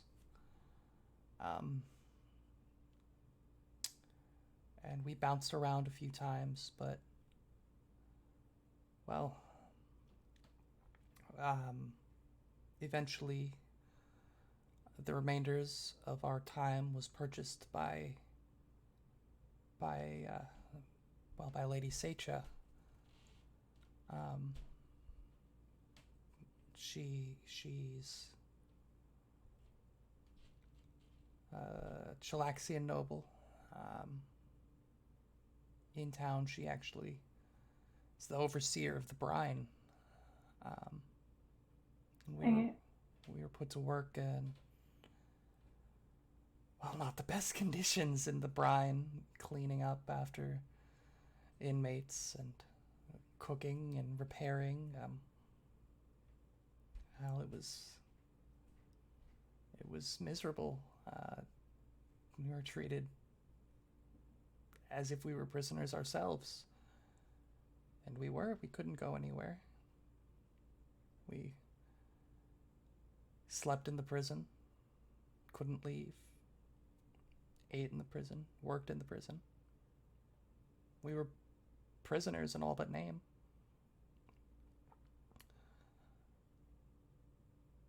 We worked there for a couple of years before a young woman came not too long ago, maybe a week. And she asked for us by name, but she couldn't afford to buy out both of our contracts. So she just bought mine. And then she took me underground and handed me off to that creature. But timeline-wise, would I know whether that week was before or after I had my encounter with Fayati? which encounter? The one where she figured out who I was. It would have been probably that same day. Okay. So as you're thinking about it in your mind, you think maybe she took what she had, and because she couldn't get everything, she couldn't afford both contracts. So she got what she could, and then gave him to the Skinner. Gave her to the Skinner.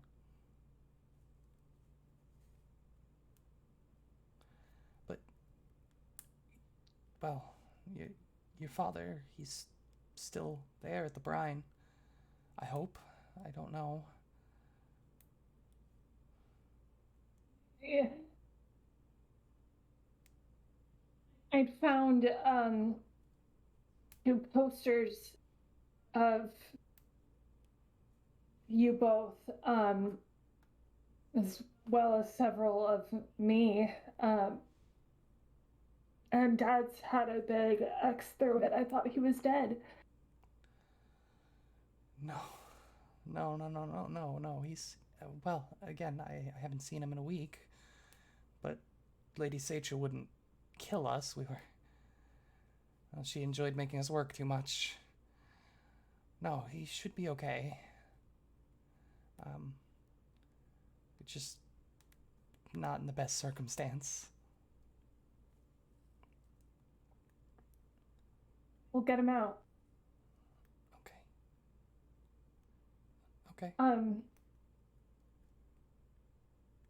I have some things I need to tell you. Oh. As well. What's that?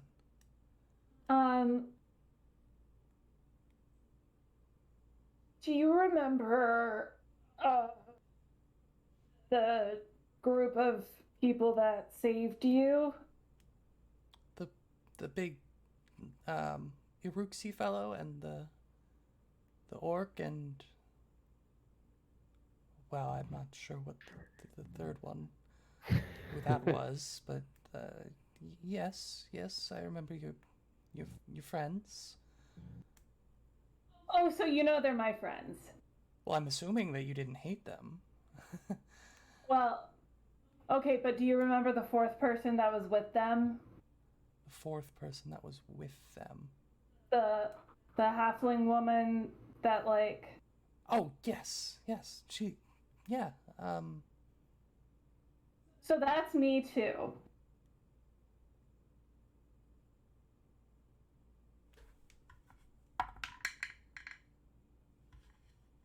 and you see she's kind of like cocks her head and like squints her eyes, and then she like puts her hands like around your eyes like a mask, like with her hands, and like pulls your hair back, and she's just trying to like do the math, because even though like it's one of those things where it's like, oh, Clark Kent is just Superman with glasses, like I take my hair down because, like, when it's up in its little bun, you don't see the purple tips at the end. Right. So I'm like...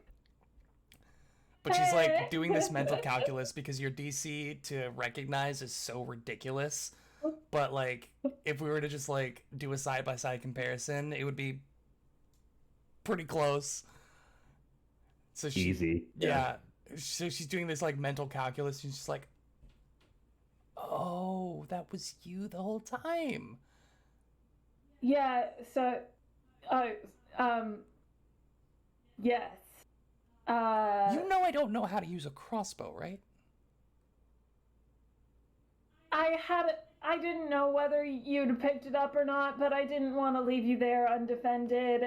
You know, I spent so long trying to find you. No, I'm sorry. I appreciate the gesture. I was just more worried about hurting somebody that wasn't trying to hurt me with a crossbow, that I ended up just putting it down and not touching it until you got back. You know, it's the thought that counts. So, but I do appreciate the gesture. It's just maybe not a loaded crossbow next time. It wasn't loaded. Was it loaded when I hit? It was loaded. Sorry. Well, yeah, so I do have a bit of a secret identity, and I am sort of setting up my safe house under this house. Oh. Okay. Well, it is your house, so you can do whatever you want with it. I'm just grateful for the opportunity to stay here. So by all means, whatever you need, any help I can be, just let me know. Secret identity. Okay. Okay. What do you do with your secret identity exactly? Mostly like the stuff that I did when I was rescuing you. So, Well, like, to be honest, I don't really know what you did. I didn't. infiltrate bad guy things and Oh. save people and Oh, so, um, but you're not a guard, right? You're not with the Grey Cloaks? no, the Grey Cloaks kind of suck a lot of the time. Well, not the Grey Cloaks, but a lot of the guards in this city are not the best. So, So you fight bad guys outside of the law. You're like a little vigilante. yeah, a little bit. My Eliana. Oh. Well, I mean, it's good to hear you're not doing anything untoward by putting on a mask and running around at night. Yeah, you know how I'm like super clumsy and stuff? That's totally fake. I'm not clumsy at all. All right, Eliana. Watch this. I do a backflip. She's just like, oh wow, that was good. That was good. Wow. She's fascinated by your performance. Thank you. Lel. And you two go about maybe unpacking, setting up, and then you eventually get back to digging a hole to fill it with vigilante stuff. Dial a buck. Exactly. Where we cut at the end of 2 weeks of Twinkletoe time to back to Bastro. Bastro. Working on his memoirs. It's been about 3 days. And you've been told that they'll send a reply to you once they've made a decision. What would you like to do in the intervening time? So the day after I finished giving them my bibliography, basically, the day after that I go and I buy the magic item I'm looking for. Yes. So Bastio is going to the coins district and he's looking for a ring of minor arcana. Yeah, so you're easily able to find it. Like I said, there are not many. Like, it is a 5th level magic item. It is not. I mean, it's technically common, but it is not like every magic shop doesn't have one. But once you start finding magic shops in greater number in the Grand Bazaar, you're able to find one relatively easily. There's just not a lot of excessively magic shops outside of the Grand Bazaar. Because Right. if you want to sell stuff, you generally go to the Grand Bazaar. But yeah, you're easily able to Bazaar. find one, pick it up. It's what, like Louis. 100 something gold? 160. 160, correct. Yeah. Take So that off. 160 gold, and you have a ring of minor arcana. Sweet.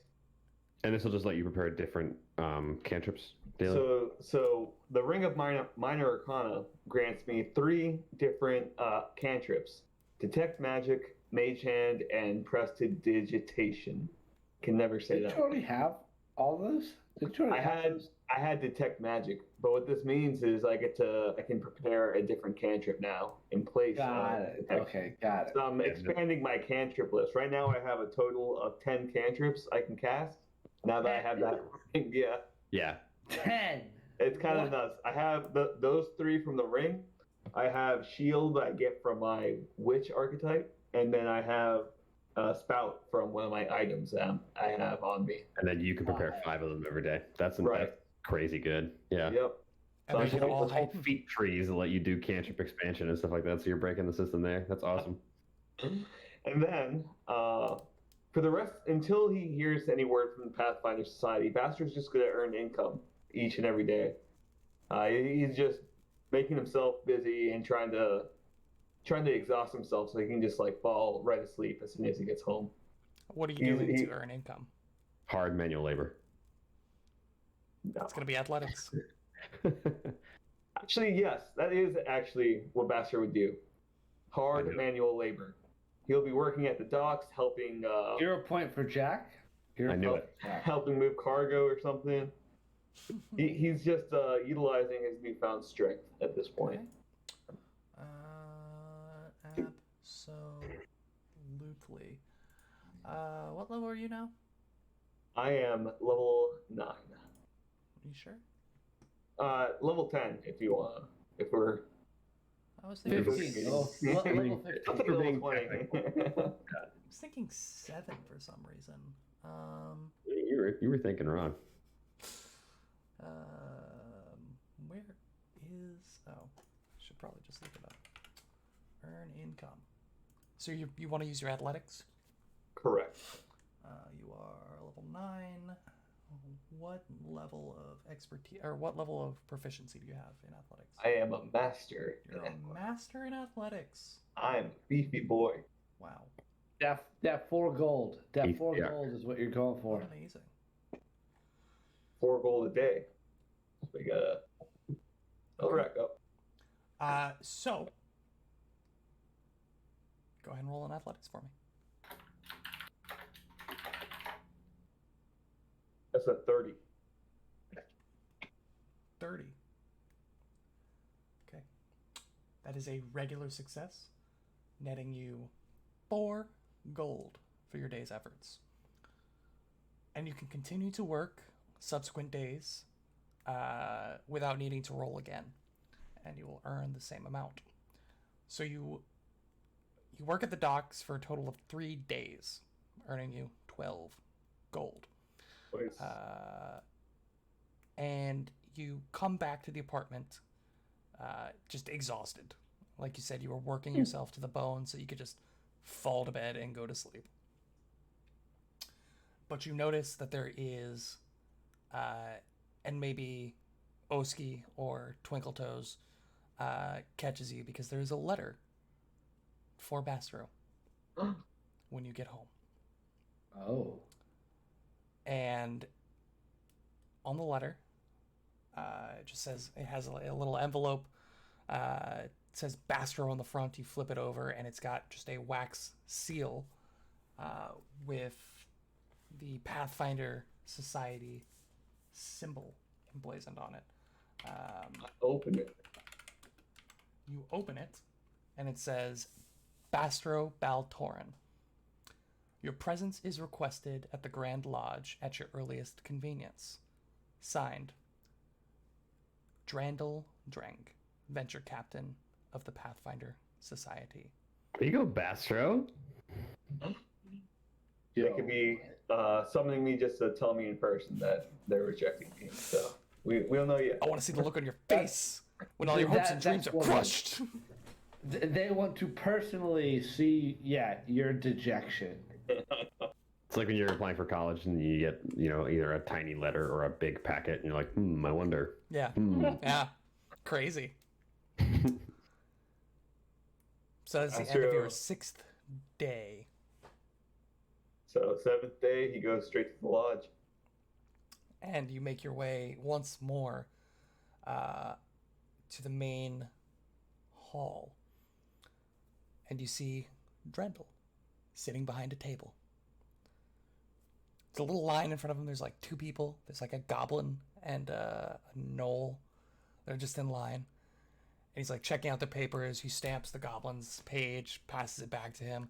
The gnoll comes up and he's like bartering about a magical item that he's trying to pawn off on the Pathfinder Society. And you hear Drendel, he's like, I literally saw one of the hucksters outside selling this to people looking to get into the Pathfinder Society. You know that's a common scam, right? Like, people will sell things that are ancient artifacts to Pathfinder hopefuls. Like, I don't know if this is going to work out. And he just sends the gnoll back on his way. Oh, buddy. We'll take you in. Then I'll just you step up after the knoll, and Drendel's face just lights up. Ah, Bastro Baltorin, you're back. Good. Trendle, I got your letter. I'm here. I should say so. Well, I have good news and I have bad news. What do you want to hear first? Always hit me with the bad news first. The bad news is that you're not a full Pathfinder member yet. The good news, however, is that you are a Pathfinder candidate as of this day. And he rummages through his pack, pulls out a signed paper, and you see a stamp on it. The stamp is in blue wax, and I'm trying to pull up a picture of the Decemvirate seal.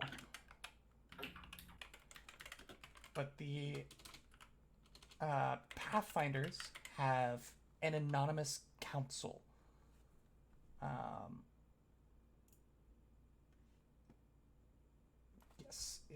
Known as the Decemvirate. Essentially 10 anonymous members of this council who are the ruling body of the Pathfinder Society.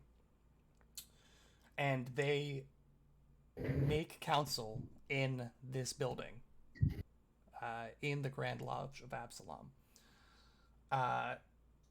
Nobody knows the identities of any of the members of the Decemvirate except for one, the first Decemvirate member to come out publicly as of recent, is a woman by the name of Eliza Petulengo, and you see her name signed next to your official letter of acceptance as a Pathfinder candidate. Go ahead and roll me a society. Society. Your specialization. I got a dirty 20. Dirty 20? Yeah, that's about all you really know is... the Pathfinder Society has, as of late, gotten a lot of flack, a lot of bad press, because Pathfinders keep going out and messing with ancient stuff. And if you've ever played a Pathfinder Society scenario, it doesn't always go well for the Pathfinder Society. And it tends to bring a lot of negative attention, especially since the Grand Lodge is in Absalom. It tends to bring a lot of negative attention to Absalom with various quarrels, ancient powers that have arisen because somebody touched an artifact that they weren't supposed to. These kinds of things tend to crop up because of the Pathfinder Society. So there's a lot of people who are upset at the Pathfinder Society in this day and age. And Eliza has stepped into the light, as it were, to be a public-facing member of the Decemvirate to basically work on PR. But she has, again, taken this public-facing figure, made the Decemvirate a little bit more personable, and she has signed your letter of commendation for becoming a candidate of the Pathfinder Society. Drandel says, now, Basro, I can't speak to the authenticity of the story that you wrote. For all I know, you could just be a phenomenal fiction writer. But if what you wrote is true, we are very interested, the Pathfinder Society and I, in you furthering your investigation of this Twilight 4 that you wrote about.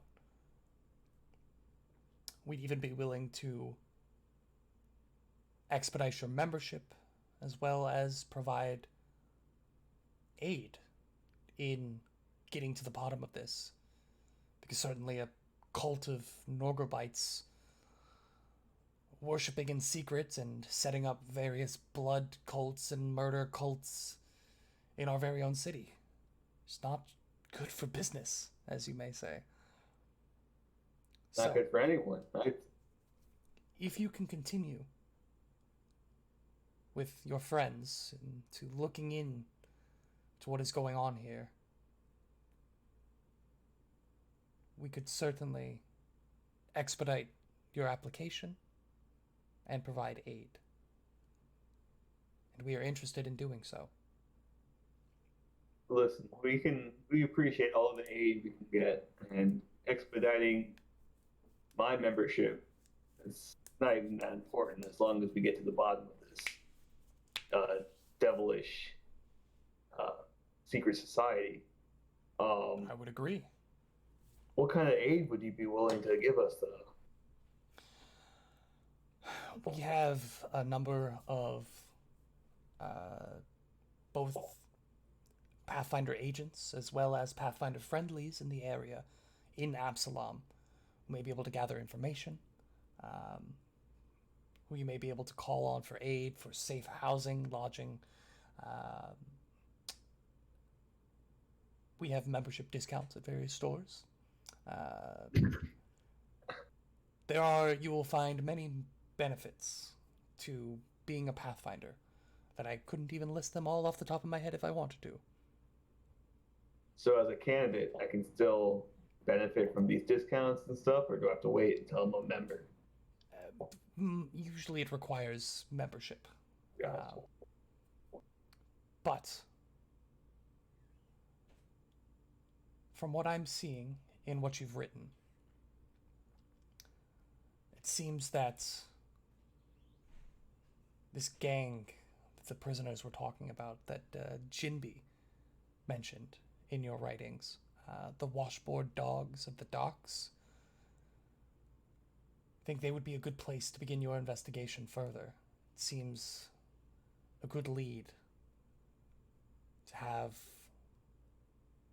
this group who is working so closely with the Skinner. See if they know anything more. Maybe start there. And don't forget to write down what you find. For sure. I'll report right back as soon as we've covered the docks.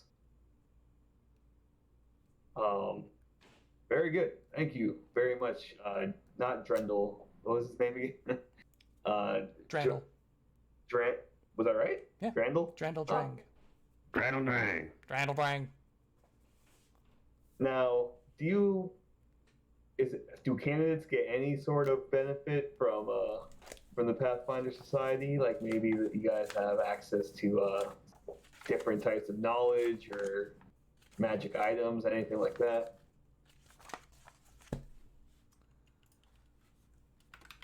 Obviously, for sale, I would pay handsomely. So just give us. Yeah. Give me 1 second here.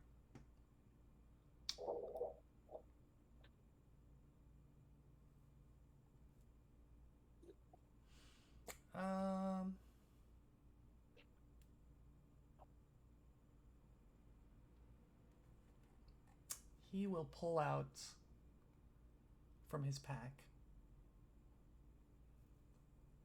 a small compass on a chain. And the first thing that you notice is that the compass is not pointing north.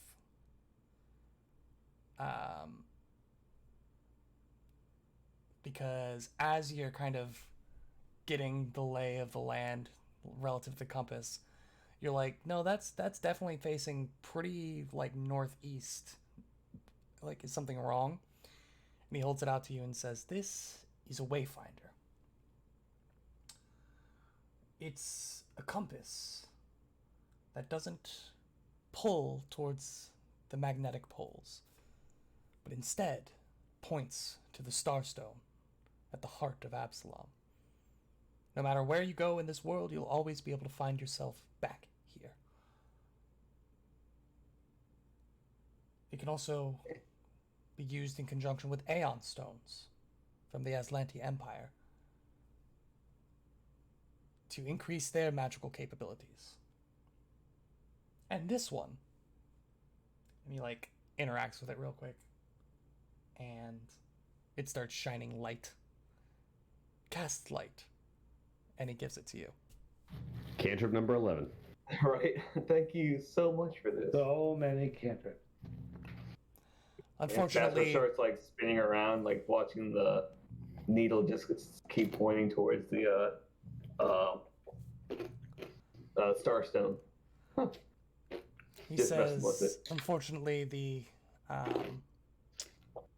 storehouses of the Pathfinder Society are off limits to candidates. But again, we do hope to expedite your application with relevant information that you may provide and experiences that you bring back to us, along with proof of your accomplishments. We can certainly make what is generally a 3-year process much quicker. Sounds good. I think I'll start looking into these washboard dogs immediately. Good. Like I said, let me know if there's anything else we can help you with, and do bring back anything interesting you find. Basser, it has been a pleasure to meet you and to get to know your story. And he like gestures to the pages that are kind of poking out of the side of his bag. And I really do wish you and your friends the best in getting to the bottom of this. Thank you, sir. I'll be on my way now. Ambassador just still looking at the Wayfinder. He'll take off. Okay. And that, ladies and gentlemen, is where we're going to end it for tonight. Thank you all so much for joining us. Like I said, we'll be taking a small 2-week break, but we'll be back with hopefully a little bit more energizing content next time as we jump into something a little more interesting. But you'll just have to wait for that. Thank you all so much. We'll be back August 28th. August 28th. Thank you all so much. We'll see you next time.